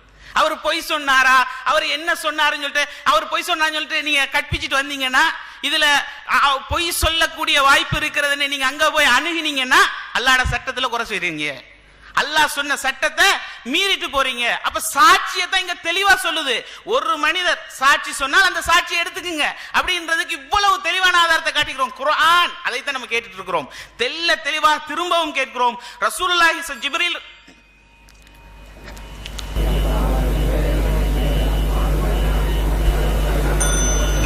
அன்புக்குரிய அல்லாஹ்வின் நல்லடியார்களே, அடுத்து என்ன கேட்குறான்னு சொன்னால் கருத்தை வைத்து நம்ம முடிவு செய்யணும்னு சொல்கிறோமா இல்லையா? நம்ம ஃபஸ்ட்டு யாபம் வச்சுக்கொள்ளணும், நம்ம அறிவிப்பை வைத்து ஏற்றுக்கொள்ளணும்ன்றதை நாங்கள் மறுக்கல. அதாவது சனதை வச்சு ஏற்றுக்கொள்ளணும்ன்றதை நாங்கள் மறுக்கல, அதையும் ஏற்றுக்கொள்ளணும், கருத்தையும் பார்க்கணும்ன்றதை நம்முடைய வாதம். தெரியாமல் பேசி கொண்டு இருக்கிறாங்க போல. என்ன சொல்கிறாருன்னா, ஹதீஸுக்கு எப்படி நீங்கள் கருத்து பார்க்குறீங்களோ அதே போல் குர்ஆனுக்கே நீங்கள் கருத்து பார்க்குறீங்கல்ல. திரும்ப திரும்ப நான் அவ்வளோ அழகாக சொல்லி கொண்டிருக்கிறேன், புரியுதே இல்லை, திரும்ப திரும்ப அந்த வாதத்தை வச்சு கொண்டிருக்கிறாங்க. குர்ஆனுக்கு ஏன் நாங்கள் கருத்து பார்க்கறது இல்லைன்னு சொன்னால், குர்ஆனுக்கு பார்க்க வேண்டிய அவசியம் கிடையாது. குர்ஆன் பல கோடிக்கணக்கான மக்கள் வழியாக உறுதி செய்யப்பட்டிருக்குது. அதுக்கு எதுக்கு நம்ம இந்த விதிகளை பொருத்த வேண்டிய அவசியமே கிடையாது என்று சொல்லி நாங்கள் திரும்ப திரும்ப சொல்கிறோம். இவருக்கு புரியுதே இல்லை. அடுத்து என்ன சொல்ல வரான்னு கேட்டால், இந்த ஷாஸ் சம்பந்தமான மேட்டரை எடுக்கிறார். ஷாத் சம்பந்தத்துக்கு பதில் சொல்லிட்டாரா? என்ன பதில் சொல்லியிருக்காரு? அதாவது ஷாத் என்பது ஒரு அறிவிப்பை அடிப்படையாக வைத்து தான் ஒப்பிடுறது. அறிவிப்பை அடிப்படையாக வைத்து ஒப்பிடும் பொழுது ஒன்று இருக்கும், ஒன்று இல்லாம போகும், அப்ப பாதுகாக்கப்படுகிறது என்று சொல்லி ஒரு வாதம் வைக்கிறார். இவர் ஹதீஸ் கலையிலே ஷாது சம்பந்தமா என்னன்ற நாலேஜ் இல்லை போல. ஷாதுல அறிவிப்பை அடிப்படையாக வைத்தும் ஷாது வரும், மத்தனை அடிப்படையாக வைத்தும் ஷாது வரும். கருத்தை பார்த்து கருத்து டேமேஜா இருக்குதே, ஏன் நீங்க தானே முரண்பாடு பார்க்கவே மாட்டீங்க? மத்தன்ல ஏன் நீங்க செய்தியில முரண்பாடு பார்க்கவே மாட்டீங்களே? அப்ப ஹதீஸ் கலை விதியை மறுப்போமா? அந்த விதியில தானே எழுதி வச்சிருக்கிறாங்க. குர்ஆனுக்கு பொருத்தி பாருங்களேன்றாங்க. சரி, நான் கேட்கிறேன், இப்ப குர்ஆனுக்கு இன்னும் சொல்ல போன இதுல நீங்க குறிச்சு கொள்ளுங்க, சாலிமுடைய செய்தி எப்படி முரண்படுது, நீங்க மறுக்கக்கூடிய செய்தி எப்படி ஷாது விதிக்குள்ள கொண்டு வரான்னு சொல்லி கேட்குறீங்க. குர்ஆன் ஒன்ன சொல்லுது, ஆயிஷா நாயி உம்முஹாத்துல் மூமீன்கள் குர்ஆன் சொல்லுது. என்னுடைய தாயார் ஆயிஷா நாயி அவர்களை பற்றி அவ்வளவு சிறப்பித்து சொல்லப்பட்டிருக்குது. இது என்ன வருது? ஆயிஷா நாயி அவங்க பால் குடிக்க சொல்லி அனுப்பினாங்க, சகோதரிகள்கிட்ட மார்வாதத்தை திறந்து பால் குடிக்க சொல்லி அனுப்பினாங்க. இது ஒன்று கொண்டு முரண்படுதா இல்லையா? அல்லாஹ் சொல்றான் ஆபாசத்தை ஏவ மாட்டான்னு சொல்லி, அல்லாஹ்வுடைய தூதர் ஆபாசத்தை ஏவ மாட்டார்கள், சாலிமுடைய மேட்டர்ல ஏவுறதா வருது. ஒன்று கொண்டு முரண்தானே? அப்ப ஒன்று பாதுகாக்கப்படுது. ஆயிஷா நாயி சிறந்தவங்கன்றது, கண்ணியமிக்கவர்கள்ன்றது பாதுகாக்கப்படத்தான் செய்யுது. அசிங்கம் குறித்த செய்தி மறுக்கிறோம். இதுல எந்த மேட்டரும் கிடையாது. ஷாது சம்பந்தமா கருத்தை வைத்தும் ஷாதுன்னு ஒரு விதி இருக்குதுன்றத சரியா படிச்சு பார்த்துக்கொள்ளுங்க. அடுத்து என்ன கேட்கிறாருன்னு சொன்னா, ஹதீஸை இவங்க மறுக்கிறாங்க, ஹதீஸ் சம அந்தஸ்து இல்லைன்னு சொல்ல வராங்க. குர்ஆன்ல தொலை சொல்லி வருது, தொழுகையுடைய விளக்கம் எல்லாம் ஹதீஸ்ல தானே வருது. குர்ஆன் பாதுகாக்கப்பட்டது என்று சொல்லி ஹதீஸ் அப்படியே விடுறாங்க. நாங்க எங்க அப்படி சொன்னோம்? நாங்க திரும்ப திரும்ப பதிய வைக்கிறோம், ஹதீஸ மறுக்கணும்ன்ற கொள்கையில நாங்க இல்லப்பா, ஹதீஸ மறுக்க தேவையில்ல. குர்ஆன் பாதுகாக்கப்பட்டது, ஹதீஸும் பாதுகாக்கப்பட்டு தான் இருக்குது, ரெண்டுக்கும் வித்தியாசம்னு சொல்றோம். இதை உங்க மண்டையில ஏறுது இல்லை, என்ன சொல்லி புரிய வைக்கிறது? இப்ப உதாரணமா சொல்ல போனா, அரிசி பாதுகாக்கப்பட்டது இருக்குது என்று நாங்க சொல்றோம். குர்ஆன் பாதுகாக்கப்பட்டிருக்கு, ஹதீஸும் பாதுகாக்கப்பட்டிருக்கு, ரெண்டுக்கும் வித்தியாசம் பல சான்றுகள் அடிக்க இருக்கிறோம். இப்ப உதாரணமா சொன்னா, அரிசி பாதுகாக்கப்பட்டிருக்குது அப்படின்னு நான் சொல்றேன். அரிசியில கல்லும் இருக்கும், கல் இருக்குன்றதுனால அரிசி பாதுகாக்கப்படலன்னு சொல்லி அர்த்தமா? கல் இருந்தா அரிசை வச்சு உரசி பார்ப்போம், இது அரிசி இது கல்லு, இது வேற இது வேற அப்படின்னு கல்ல நம்ம அகற்றுவோமா இல்லையா? அதே போல ஹதீஸ் பாதுகாக்கப்பட்டிருக்குதுன்னா நாங்க அதை நம்புறோம். 100% ஹதீஸ் பாதுகாக்கப்பட்டு தான் இருக்குது. பாதுகாக்கப்பட்ட ஹதீஸ் என்னன்றதை எப்படி முடிவு பண்றது? அதை குர்ஆனோட உரசி பாருங்க. அரிசியில கல் இருக்கும் போது நீங்க உரசி பார்த்து கல்ல வேறையா செப்பரேட் பண்ற மாதிரி என்ன செய்யுங்க, குர்ஆன்ல இருந்து ஒப்பிட்டு பாருங்க. இது ஹதீஸ், இது கன்ஃபார்ம், இது ஹதீஸ் கிடையாது, குர்ஆனுக்கு மாற்றமா இருக்குது, இப்படி முடிவு பண்ணுங்கன்னு சொல்லி கொண்டிருக்கிறோம். அப்ப என்ன இன்னும் என்ன கேட்கிறாருண்டா, இந்த விதிகளை நீங்க ஏன் குர்ஆனுக்கு பொறுத்துறீங்க இல்ல? சரி, அப்படியா? ஷாத் என்ற ஹதீஸ் கலை விதியை நீங்க ஏற்றுக்கொள்ளத்தானே செய்றீங்க, இதை நீங்க குர்ஆனுக்கு பொறுத்துங்களே, ஏன் பொறுத்துறீங்க இல்ல? நீங்க சனது அடிப்படையில ஹதீஸ் சஹியா லைஃபான்னு பார்க்கத்தானே செய்றீங்க. உங்க வாதப்படி ஹதீஸ்னு வந்தா பார்க்கவே கூடாது. இப்ப நீங்க குர்ஆனுக்கு பொறுத்துங்க. எப்படி பொறுத்துங்கன்னு கேட்டா, விதி சம்பந்தமான வசனங்கள் அதிகமா வருகிறது, விதியை ஆதரிக்கக்கூடிய வசனம் நிறைய இருக்குது, விதியை மறுக்கக்கூடிய வசனம் குறைவா இருக்குது, அல்லது விதியை மறுக்கக்கூடிய வசனம் நிறைய இருக்குது, ஆதரிக்கிறது குறைவா இருக்குது, இதுக்கு இது முரணா இருக்குது, எனவே இதை மறுக்கிறோம். நீங்க குர்ஆனுக்கு பொறுத்துறீங்களா? ஏன் நீங்க குர்ஆனுக்கு பொறுத்துறீங்க? இல்ல, குர்ஆனுக்கு பொருத்த வேண்டிய அவசியம் இல்ல. ஹதீஸ் கலையில உருவாக்கப்பட்ட எந்த உசூலையும் குர்ஆனுக்கு பொருத்த மாட்டாங்க. சையான குர்ஆன் வசனம், லைஃபான குர்ஆன் வசனம் நீங்க சொல்றீங்களா? அறிவிப்புல நீங்க சை லைஃப் பார்க்கணும்ன்றீங்களே, ஏன் குர்ஆனை பார்க்கறீங்க இல்ல? அதே போன்று ஹதீஸை உரசி பார்ப்பதற்கு தான் குர்ஆனோட முரண்படுதா இல்லையா என்ற உசூல். குர்ஆனை உரசி பார்க்கிறதுக்கு இல்ல. மண்டே யோசிங்கடா, என்ன சொல்றோம்னு புரிஞ்சு பேசுங்க. இன்னும் நிறைய விஷயங்கள் இருக்கு, சொல்லுங்க. அடுத்ததாக அன்பிற்குரியவர்களே, இவர்கள் வந்து சொல்றாங்க சாட்சியத்தை நாங்கள் ஏற்றுக்கொண்டா ஹதீஸை ஏற்றுக்கொண்டே ஆகணும், இதுதான் நிலைப்பாடுன்றாங்க. இவங்க எப்படிப்பட்டவங்க தெரியுமா? நேத்து என்ன பேசினாங்க? ஹுசைமட செய்தியில் சாட்சியங்கள் சம்பவத்தில் இல்லாமலே ஒரு செய்தி சொன்னதா வருது, அதையும் ஏற்றுக்கொள்ள சொல்றாங்க. இவங்க இந்த வாதப்படி பார்த்தா ஒருத்தர் வந்து ஒரு சாட்சியம் நேரடியாக இருந்து பார்த்து தான் சாட்சி சொல்லுமென்றது இல்லை, இல்லாத இடத்துல இருந்து சாட்சி சொல்லும். ஏற்றுக்கொண்டா என்ன கதியாகும்? குர்ஆனின் சந்தேகத்துக்குரியதாகிருமே, எல்லாம் தூக்கி போயிடும். அப்ப இவர்களுடைய நிலைப்பாடின்படி ஹுசைமா அப்படி நடந்ததா நாங்க சொல்லல, அந்த கட்டுக்கதையை அவங்க ஏற்றுக்கொள்றாங்க. அப்ப இவர்கள் சாட்சியம் விஷயத்துல சபையில் இருந்தா தான் சாட்சி என்ற மாதிரி இல்ல, இவ பொய்யா பதிவு செய்யறாங்க. ஏற்கனவே ஹுசைமா இல்லாத சபையில இருந்து சொன்ன சாட்சியத்தை ஏற்றுக்கொள்வேன்னு சொன்னவங்க. அப்ப இவங்க வகையில விளையாடுவாங்க, அதனால சுட்டி காட்டுறேன். அடுத்தது சாட்சியங்களை வந்து நாங்க ஏற்க வேணான்னு சொன்ன மாதிரி பேசி கொண்டிருக்கிறாங்க. என்னங்க பேசுறீங்க? நாங்க வந்து அறிவிப்பு பார்க்கவே பார்க்காதீங்க, கருத்தை மட்டும் பாருங்க இப்படி சொன்னோமா? அறிவிப்பும் பார்ப்போம், அறிவிப்பாளர்கள் யாருன்னு பார்ப்போம், அவங்களோட தரம் என்னன்றது பார்ப்போம். அது எல்லாத்தையும் விட அந்த கருத்து என்னன்னு பார்க்கணுமா இல்லையா? சனதை பார்க்கறதுக்கு சில அளவுகளை வைப்பாங்க, அதாலத்து வைப்பாங்க, லபுத்துர் ருவாத்து வைப்பாங்க, அதே மாதிரி இத்திசால் சனது வைப்பாங்க, சாத வைப்பாங்க, இல்லத்தை வைப்பாங்க, இந்த வைப்பாங்க எல்லாம் சரி. ஆனால் கருத்து அப்செட்டாக இருந்தால் ஏற்றுக்கொள்ளணும் என்றாங்க. இப்போ இது எப்படி இருக்குதுன்னு சொன்னால், ஒரு பேஷண்ட் இருக்கிறாரு, அவர் வந்து டாக்டர் கிட்ட கேட்குறாரு, நீ வந்து ஆப்ரேஷனுக்கு ரெடியாகு, எந்த மாதிரின்னு சொன்னால் உனக்கு சுகர் இருக்கக்கூடாது, ப்ரெஷர் இருக்கக்கூடாது, அது இருக்கக்கூடாது, இது இருக்கக்கூடாதுன்னு ஒரு பட்டியலை போடுறாரு. இந்த மனுஷன் பார்க்குறான், சரி ஆப்ரேஷனுக்கு ரெடியாக சொல்லிட்டாரு, நான் ரெடி ஆகாம ஆப்ரேஷன் தான் பயமா இருக்குது, இந்த மாதிரி இல்லாத வேறொருத்தரை கொண்டு வந்து வைப்போம்ட்டு ஒரு டெட் பாடியை கொண்டாந்து வச்சு, டெட் பாடியை பார்த்தா அதுக்கு ப்ரெஷரும் இல்லை, ஒன்றுமே இல்லை, சுகரும் இல்லை, எதுவும் இல்லையே. ஆனால் டெட் பாடி வந்துருச்சு, உசுர் இல்லை, அடிப்படையானது இல்லை, சொன்ன மாதிரி கோளாறுகள் இல்லை தானே, சுகர் இல்லை, ப்ரெஷர் இல்லை, அதுகள் இல்லைதான். ஆனால் அது இல்லாதன்றதா விதி? குர்ஆனுக்கு முரணா இருக்குது, அதை பார்க்கணும். உசுரே போச்சடா, அதுக்கப்புறம் ஆபரேஷன் பண்ணா என்ன இல்லாட்டி என்ன, இதை பார்க்க மாட்டேன்றாங்க. நூ அலைஹிஸ்ஸலாத்துடைய சாட்சியை ஏற்றுக்கொள்வீங்களான்னு கேட்குறாங்க. நூ அலைஹிஸ்ஸலாம் சாட்சி சொன்னது சரி, அவங்களுக்கு முகமது ஸல்லல்லாஹு அலைஹி வஸல்லத்துடைய உம்மத்து சாட்சி சொன்னது சரி. அறிவிப்பாளர் தொடரில் போயிட்டு சொல்லல, வஹீயின் மூலம் நபி அறிவிச்சாங்களா, வஹீயின் மூலம் நாங்கள் ஏற்றுக்கொள்வோம். வஹீ சொன்னால், அல்லாஹ் சொன்னால், அல்லாஹ்வுடைய தூதர் சொன்னதாக உறுதிப்படுத்தப்பட்டால் தலைக்கு மேல் அந்த சொல் மேட்டரே ஓவர். தலைக்கு மூளைக்கு சம்பந்தம் இல்லாம தலைகீழ பேசிக் கொண்டிருக்கிறாங்க. இவங்க வந்து 2வது படி ஏறினாலும் ஸ்ட்ராங்கா இருக்கிறாங்க. நாங்க 18வது படியில தெரிச்ச படியில இருக்கிறோம். என்ன சொன்னாங்க? ஒரே படியில தான் ஏறி கொண்டிருக்கிறோம் எல்லாரும்.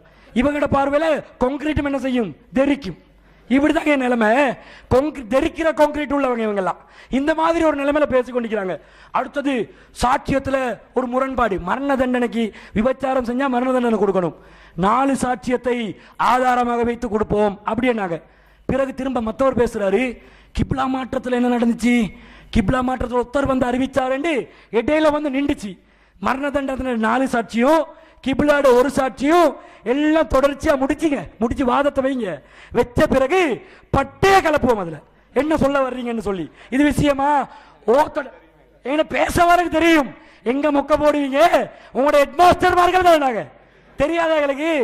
அடுத்தது பாருங்க, பாரடாக்ஸம் ஆர்த்தடாக்ஸம் என்ன பேசுறாங்க.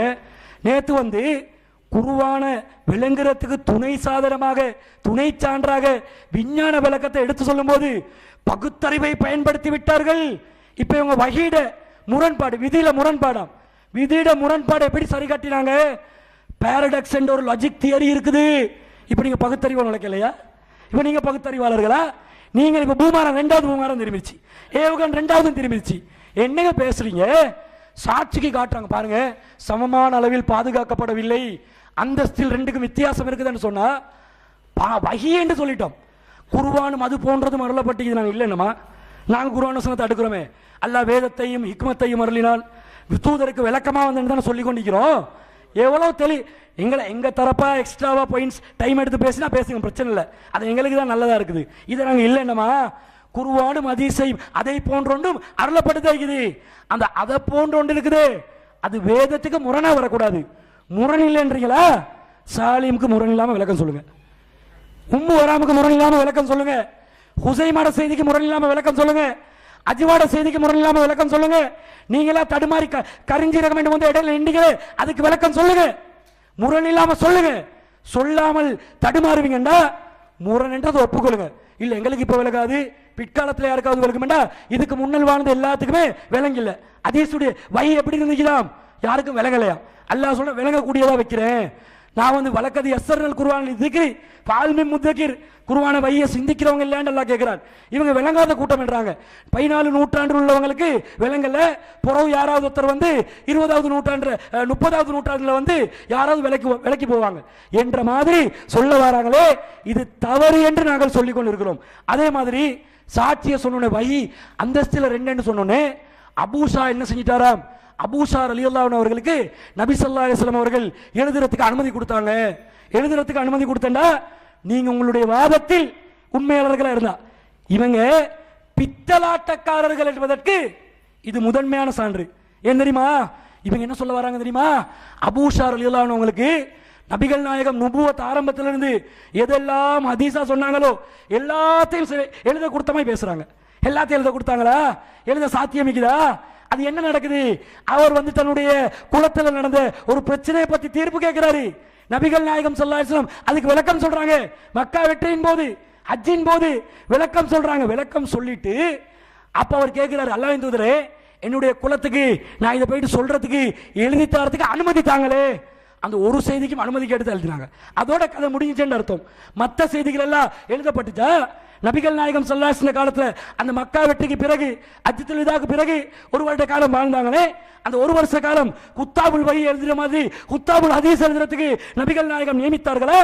சொல்லுங்க. சொன்னாலும் சொல்லுவாங்க, இட்டு கட்டுறவங்க தானே. இல்ல அப்படி செய்யல. அப்ப என்ன? அந்த செய்தி எழுதுறதுக்கு அனுமதி கொடுத்தாங்கண்டா செய்திகள் பிறகுதான் எழுத்து வடிவம் பெறுது. நபிகள் நாயகத்தில் காலத்தில் எழுத்து வடிவம் பெறவில்லை என்பதை தானே சொல்லிக் கொண்டிருக்கிறோம். இதை புரியாம ஒரு சாட்சி 2 சாட்சி சாட்சி ஏற்காத மக்கள் மாதிரி நல்லா சாட்சி எடுத்துக் கொண்டிருக்கிறோம். அதுல எந்த பிரச்சனையும் இல்லை. இதா சமீபத்துமல் ஹதீஸுக்கு ஒரு விளக்கம் சொல்றன்ற பேர்ல உள்ளரலோண்ட கொட்டினாங்க. எந்த வாதமும் இல்லை, கேட்கிற வாதத்துக்கு பதிலும் இல்லை. இன்ஷா அல்லாஹ் அடுத்தடுத்த அமர்வுகள்ல அதுக்கு எப்படி பதில் என்றதுல அதுல இன்ஷா அல்லாஹ் பட்டையை கிளப்புவோம். அதுல கிளப்புவோம் நாங்க இன்ஷா அல்லாஹ். அடுத்ததாக இவர்கள் என்ன வாதம் இவ்வளவு நேரம் சொல்றாங்க சொல்லுங்க பாபம். ஒரு விவாதத்துக்கு தானே வந்தோம். விவாதத்துக்கு வந்து சாது குர்ஆன சாதா பாருங்கன்ற மாதிரி தோன்றாங்க. குர்ஆனுக்கு ஹதீஸுக்கு நீங்க இந்த விதியை வச்சீங்கடா அதை எப்படி குர்ஆனுக்கு நீங்க பாப்பீங்க? ஹதீஸை வந்து குர்ஆனை முரண்படாம விளங்குற மாதிரி ஹதீஸை முரண்படாமலே விளங்குங்களே என்ற மாதிரி சொல்றாங்க. நாங்க திருப்பி கேட்டோம்.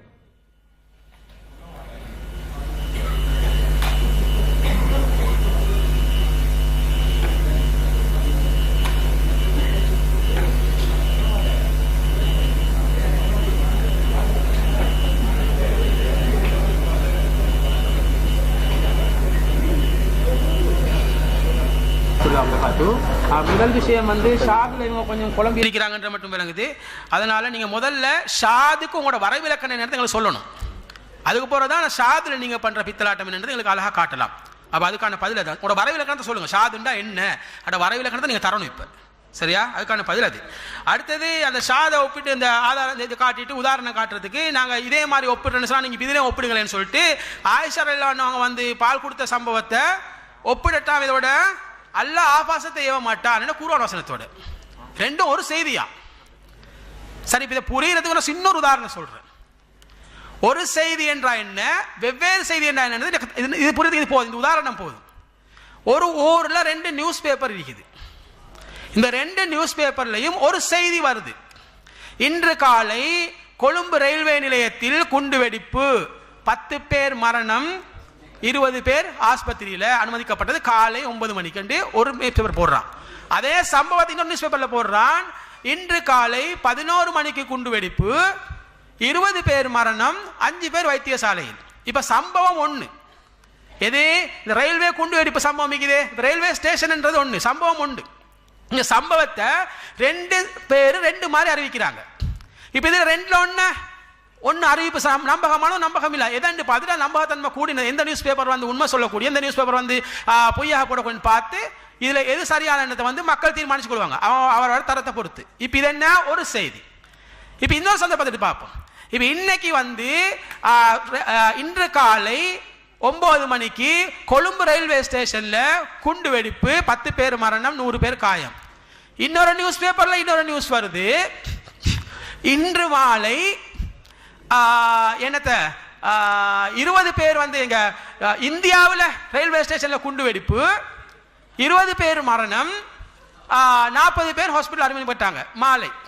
இப்ப எடுத்துட்டு இதுலயும் குண்டு வெடிப்பு இருக்குது, இதுலயும் குண்டு வெடிப்பு இருக்குது, இதுல ரயில்வே ஸ்டேஷன் இருக்குது, இதுல ரயில்வே ஸ்டேஷன் இருக்குது. ஆகவே இந்த ரெண்டு ஒண்ணு கொண்டு முரண். இவனாவது மறுத்தா அவனை என்ன சொல்வீங்க? நீங்க கூமுட்டேன்னுவீங்களா அறிவாளின்னுவீங்களா? இதே ஒப்பீடு தான் குர்ஆனுக்கு ஹதீஸ் ஒப்பிடுறது. ஆரம்பத்தில் சொல்லலையா ஒரே செய்திக்கு வர 2 அறிவிப்பு ஒப்பிடுறது தான் ஷாது. இந்த வித்தியாசத்தை புரிஞ்சுக்கணும். பித்தலாட்டம். இந்த அல்லாஹ் ஆபாசத்தை செய்ய மாட்டான் எதுக்கு சொல்றான், எந்த சம்பவத்தில் சொல்றான், இந்த இடத்துல சொல்றான், வசனத்தை பார்த்தா புரியலாம் உங்களுக்கு. ஆயிஷா இந்த குர்ஆன் இந்த பால் குடிக்க சொன்ன சம்பவம் தானே, சம்பவம் வந்து இது ஆபாசமா இல்லையான்றதை நேற்று நாங்கள் பேசிட்டோம். பேசினதுக்கு பிறகு வந்து அது அழகா மறுவா எல்லாம் முடிச்சதுக்கு பிறகு இங்க வந்து மறு ஆபாசம். அப்ப அங்க மட்டும் போதாலும் மறுபடியும் ரைட். அடுத்தது இன்னொன்று சொன்னாங்க வந்து குர்ஆன் அந்த எழுத சொல்லல அவருக்கு மட்டும் விசேஷமா அனுமதி கொடுத்தா போறதுக்கு தூரத்துக்கு போறது என்னமோ சொன்னார். சரி ஓகே. அப்ப இந்த ஹதீஸை பார்த்துக்கொள்ளுங்களேன். யாரு அபூ ஹுரைரா அறிவிக்கிற ஹதீஸ் இது. புகாரில் வர 113வது ஹதீஸ் வந்து அபூ ஹுரைரா சொல்றாரு வந்து நான் அதிக ஹதீஸ்களை மரணம் செய்யக்கூடியவன் நான் இருந்தேன். ஆனா என்னை விட அதிகம் வந்து யாரு அப்துல்லா பின் அம்ர் அதிகமாக வைத்திருந்தார். ஆனால் அவர் ஹதீஸ்களை எழுதக்கூடியவராக இருந்தார். சஹாபாக்களோட காலத்துல அபூ ஹுரைரா அதிக ஹதீஸ்களை அறிவிச்சவர் எங்களுக்கு தெரியும். அப்ப அதுக்கு நிகராக இன்னொருத்தர் வந்து எழுதி வச்சிருந்தாருன்னா எத்தனை ஹதீஸ் எழுதி வச்சுப்பாரு. வட போச்சா? சரியா? வட போச்சு. ரைட். இப்ப அடுத்தது வருவோம்.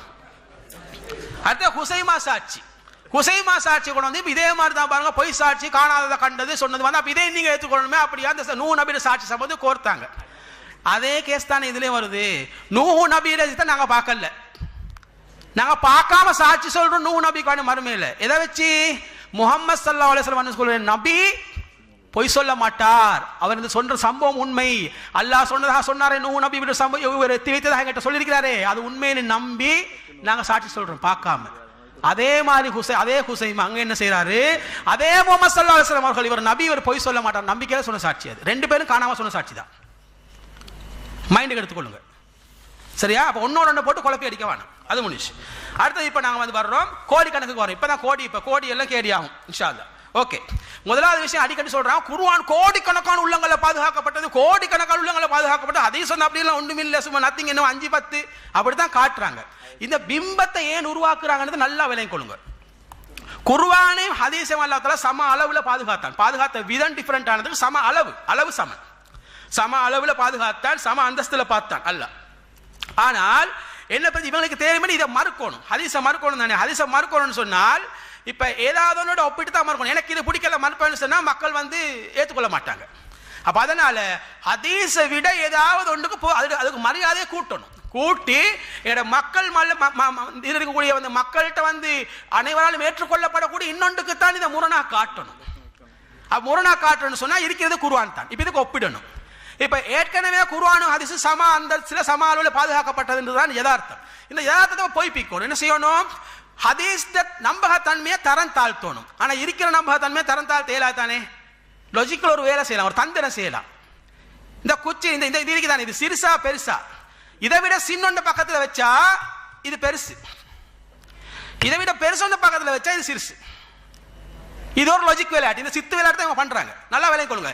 எல்லாம் சைத்தானியர்கள் கடைபிடிக்கிற அத்தனையுமே லாஜிக் அடிப்படையாக தான் இருக்கும். சரியா? என்ன செய்யறாங்க? ஹதீஸ் பாதுகாப்பு வந்து மட்டமா மக்கள்கிட்ட காட்டுறதுக்கு குர்ஆன் பாதுகாப்பை இருக்கிறத விட மிகைப்படுத்தி பில்டப் பண்ணி காட்டுறாங்க. யதார்த்தம் இது இல்ல. இப்ப எல்லாம் ஹதீஸ் ஆதாரம் காட்டுவோம். எதையுமே நாங்க வந்து இட்டு கட்டு சொல்லல.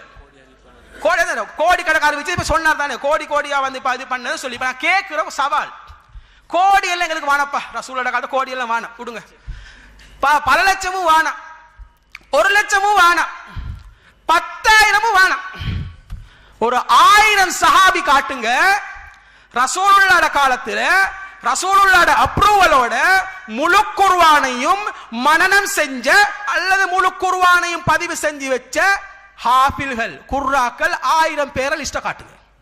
ஹதீஸ்ல காட்டுங்க. சவால். பொய்க்கு பீல்டப் பண்ணி பீத்தப்படாது. இது செய்யறது வேற குர்ஆன் மேல இருக்கிற பாசத்துல இல்ல. இந்த ஹதீஸை மிதிக்கணும். மிதிக்கிறதுக்கு அவங்களுக்கு அது எல்லா ஹதீஸையும் மிதிக்க மாட்டாங்க. அபாண்டமா சொல்லக்கூடாது. சில ஹதீஸ்லாம் அவங்க மனோ இச்சைக்கு ஒத்து வருது இல்லை. அந்த ஒத்து வராத ஹதீஸெல்லாம் மிதிச்சு விரட்டுறதுக்கு என்ன செய்யறாங்க? இதுக்கு பலிக்கடா வாக்குறாங்க குர்ஆன். பலிக்கடா வாக்குறன்னு ஒப்பிட்ட நேரம் சமனாயிருந்த மக்கள் கேள்வி கேட்பாங்களா? இது சரியான அவசரத்தில் இருக்கு காட்டணுமே, அதுக்கு தான். ஆனா யதார்த்தம் என்ன? ஹதீஸ்கள் பாதுகாக்கப்பட்ட அதே மாதிரி தான் குர்ஆனும் பாதுகாக்கப்பட்டு இருக்கிறது. கோடி கணக்கில் அங்க ஒன்றும் இல்லை. சவால் விடுறேன், 1000 பேரை காட்டுங்க. முழு குர்ஆனையும் நபியோட காலத்துல மனனம் செஞ்சு நபி ஓகே அப்ரூவ் பண்ணி அப்படி ஓதின மொத்த குர்ஆனை ஒரு வசனம் விடாம 1000 குர்ஆக்களை காட்டுங்க, 1000 ஹாஃபில்களை காட்டுங்க. விவாதத்தை இப்ப முடிச்சுக்கொள்வோம். சவால் எல்லாம் காட்டுங்க. கோடி வேணாம், உங்களோட கோடியை இறக்கி லட்சத்துக்கு லட்சமும் வேணாம், 10,000 வேணாம், 1000 காட்டு. சவால். இதுக்கு என்ன பதில் சொல்லுங்க. இப்ப யதார்த்தத்தை சொல்றேன். என்ன யதார்த்தம் இப்ப சொல்றேன். குர்ஆன் பாதுகாக்கப்பட்ட வரலாறு இப்ப இன்ஷால்லா சொல்லிக்கொண்டு போறோம். அப்ப விளங்கும் எத்தனை பேர் சஹாபாக்கள் 1,00,000 பேர் இருந்தாங்களா, அது கூட அல்லாஹ் பார்க்கணும். சரியா? அந்த அப்ப அது வரலாறு சொல்லிக்கொண்டு போறேன் இன்ஷால்லா. அப்போ விளங்கும். நான் படிப்படியா நான் டக் டக்குன்னு சொல்லிட்டு போவேன். முதலாவது ரசூலுல்லாஹ் காலத்துல எத்தனை பேர் முழு குர்ஆனை முழுமையாக அறிஞ்சு வச்சிருந்தாங்க, மனனம் செஞ்சு பெர்ஃபெக்ட்டா இருந்தாங்க. ரசூலுல்லாஹ் கேரண்டி பண்ண எத்தனை பேருக்கு? குர்ஆனை பாதுகாத்து உள்ளங்கள்ல பாதுகாத்து இந்த படிக்கிறதுக்கு கேரண்டி பண்ண எத்தனை பேருக்கு? 4 பேருக்கு தான் கேரண்டி பண்ண ரசூலுல்லாஹ். யார் சொல்றாங்க? இது வந்து புகாரில் வரக்கூடிய ஹதீஸ் 3758 பார்த்துக்கொள்ளுங்க. இப்னு மஸ்ரூக் அறிவிக்கிற ஹதீஸ் வந்து என்னன்னு கேட்டா ரசூல் ஸல்லல்லாஹு அலைஹி வஸல்லம் சொன்னதாக குர்ஆனை 4 பேரிடமிருந்து நீங்க எடுத்துக்கொள்ளுங்கள், 4 பேரிடம் கற்றுக்கொள்ளுங்கள் ஓதுறதுக்கு. அந்த 4 பேர் யாரு? இப்னு மஸ்ஊத் ரலியல்லாஹு அன்ஹு, உபை இப்னு கஅப் ரலியல்லாஹு அன்ஹு, சாலிம் மௌலா அபூ ஹுதைஃபா ரலியல்லாஹு அன்ஹு. யார் இந்த சாலிம்? ரோட்ல போற ரஷ்யாதுக்காரமா சொல்லிட்டு இருக்காங்களே, சஹிலா கிட்ட பால் குடிச்சேன் அந்த சாலிம். சாலிம் பின் மௌலா அபூ ஹுதைஃபா ரலியல்லாஹு அன்ஹு, முஆத் இப்னு ஜபல் ரலியல்லாஹு அன்ஹு. இந்த 4 பேருக்கும் தான் ரசூலுல்லாஹ் நேரடியாக குர்ஆனை ட்ரைனிங் கொடுத்தாங்க. இந்த 4 பேருக்கும் தான் ரசூலுல்லாஹ் கேரண்டி கொடுத்தாங்க. இவங்க 4 பேர்ட்ட தான் அக்மார்க் சீல். இது ரசூலோட கேரண்டி, எங்கட கேரண்டி இல்ல. இந்த 4 பேரை தவிர யாருக்குமே ரசூலுல்லாஹ் குர்ஆனை இவர்கிட்ட கற்றுக்கொள்ளுங்கள் கேரண்டி கொடுக்கல. அப்ப எத்தனை பேரு? 4 பேருக்கு. கோடி கணக்கு இல்ல, 4 நபியோட உசுரோடு இருக்கிற காலத்துல. இது ஒரு செய்தி. அடுத்தது வார அடுத்தது இப்ப இது வந்து ஓத கற்றுக்கொள்றதுக்கு இவங்க கிட்ட ஓத கற்றுக்கொள்ளுங்க. இவங்க மனனம் செஞ்சவங்க, திரட்டினவங்க. ரசூலுல்லாஹ் காலத்துல திரட்டினவங்களும் கணக்கு இருக்குது. இது புகார்ல வரக்கூடிய ஹதீஸ் 5003வது ஹதீஸ். கதாதா அறிவிக்கிறாரு. அனஸ் பின் மாலிக் ரலியல்லாஹு அன்ஹு வந்து கேட்கிறான் வந்து என்னது யாரு வந்து ரசூல் ஸல்லல்லாஹு அலைஹி வஸல்லம் காலத்துல வந்து குர்ஆனை முழுமையா திரட்டியவங்களாக இருந்தாங்க. அவர் பதில் சொல்றாரு 4 பேர். அதுவும் 4 பேர் தான். யார் யாரு? அந்த 4 பேருமே அன்சாரிகள்.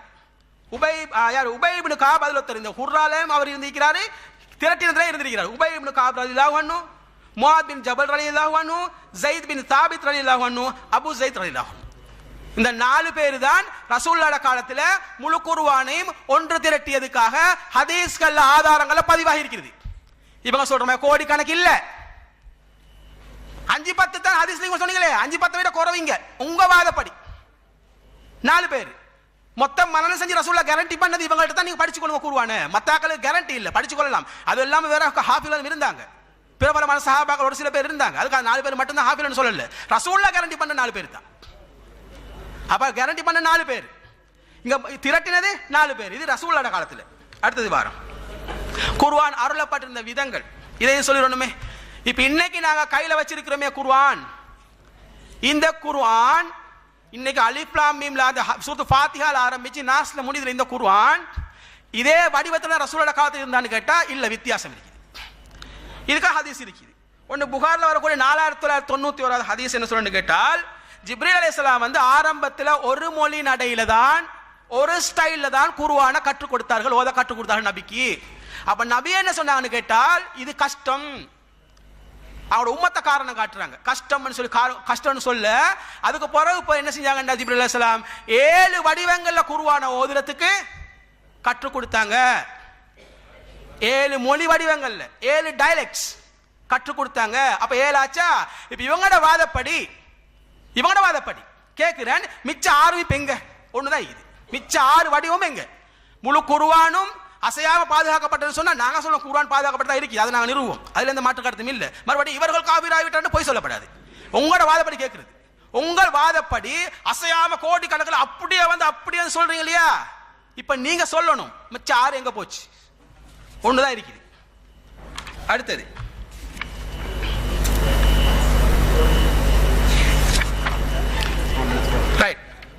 இங்க எடுங்க. அடுத்ததான் இந்த குர்ஆனுடைய ஒரு வசனத்துக்கு மொழிபெயர்ப்பு சொல்றாங்க. என்னன்னு கேட்டா, வல்லதீன இதா துக்கிரு பி ஆயாத்தி ரப்பிஹிம் லம் யஹிர்ரு அலைஹா சும்மன் வ உம்யானான்ற குர்ஆன் வசனத்தை சொல்லிட்டு அதை சொன்னவர் என்ன மொழிபெயர்ப்பு செஞ்சார் தெரியுமா? அல்லாஹ் சொன்னால் நம்பிட்டு போக வேண்டியதுதானே என்று அல்லாஹ் சொன்னானான்னு கேள்வி கேட்கிறார். அல்லாஹ் சொன்னா, ஏதாவது ஒன்று அல்லாஹ் சொன்னா அதை நம்பணும்னு அல்லாஹ் சொல்றான்னு கேள்வி கேட்கிறார். எங்க போறாரு இவரு? குர்ஆன் வசனத்தை அல்லாஹ் சொன்ன குர்ஆன் வசனம் தானே, அதை நம்பணுமான்னு அல்லாஹ் சொன்னு கேள்வி கேட்கிறார். அப்ப குர்ஆன் மேலே இவங்களுக்கு நம்பிக்கை இல்லை. அல்லாஹ் சொல்ற ஒரு வசனமாக இருந்தாலும் ஆராயணுமா, அந்த கருத்தை சொல்ல வராரு. அல்லாஹ்வுடைய ஒரு வசனத்தை கூட ஆராய்ச்சி பார்க்க இதுல சொல்ல வர. இதுல அல்லாஹ் என்ன சொல்றான் தெளிவா, வல்லதீன இதா துக்கிரு பி ஆயாத்தி ரப்பிஹிம், அவர்களுடைய இறைவனுடைய திக்ர் நினைவூட்டல்கள், அதன் மூலம் அவர்கள் பி ஆயாத்தி ரப்பிஹிம், அதன் மூலம் நினைவூட்டப்பட்டால் லம் யஹிர்ரூன அலைஹா சும்மன் வ உம்யானா, செவிடனாவும் குருடனாவும் விழமாட்டேங்கன்னா எத்தனை குர்ஆன் வசனம் அதை தெளிவா விளக்குது. அது என்ன சொல்லுதுன்னு கேட்டா, ஒரு வசனம் சொல்லப்படுகிறது, அல்லாஹ்வுடைய ஒரு வசனம் சொல்லப்பட்டா மூமின் யார் தெரியுமா? இதா துத்துலா அலைஹிம் ஆயாத்துர் ரஹ்மான்,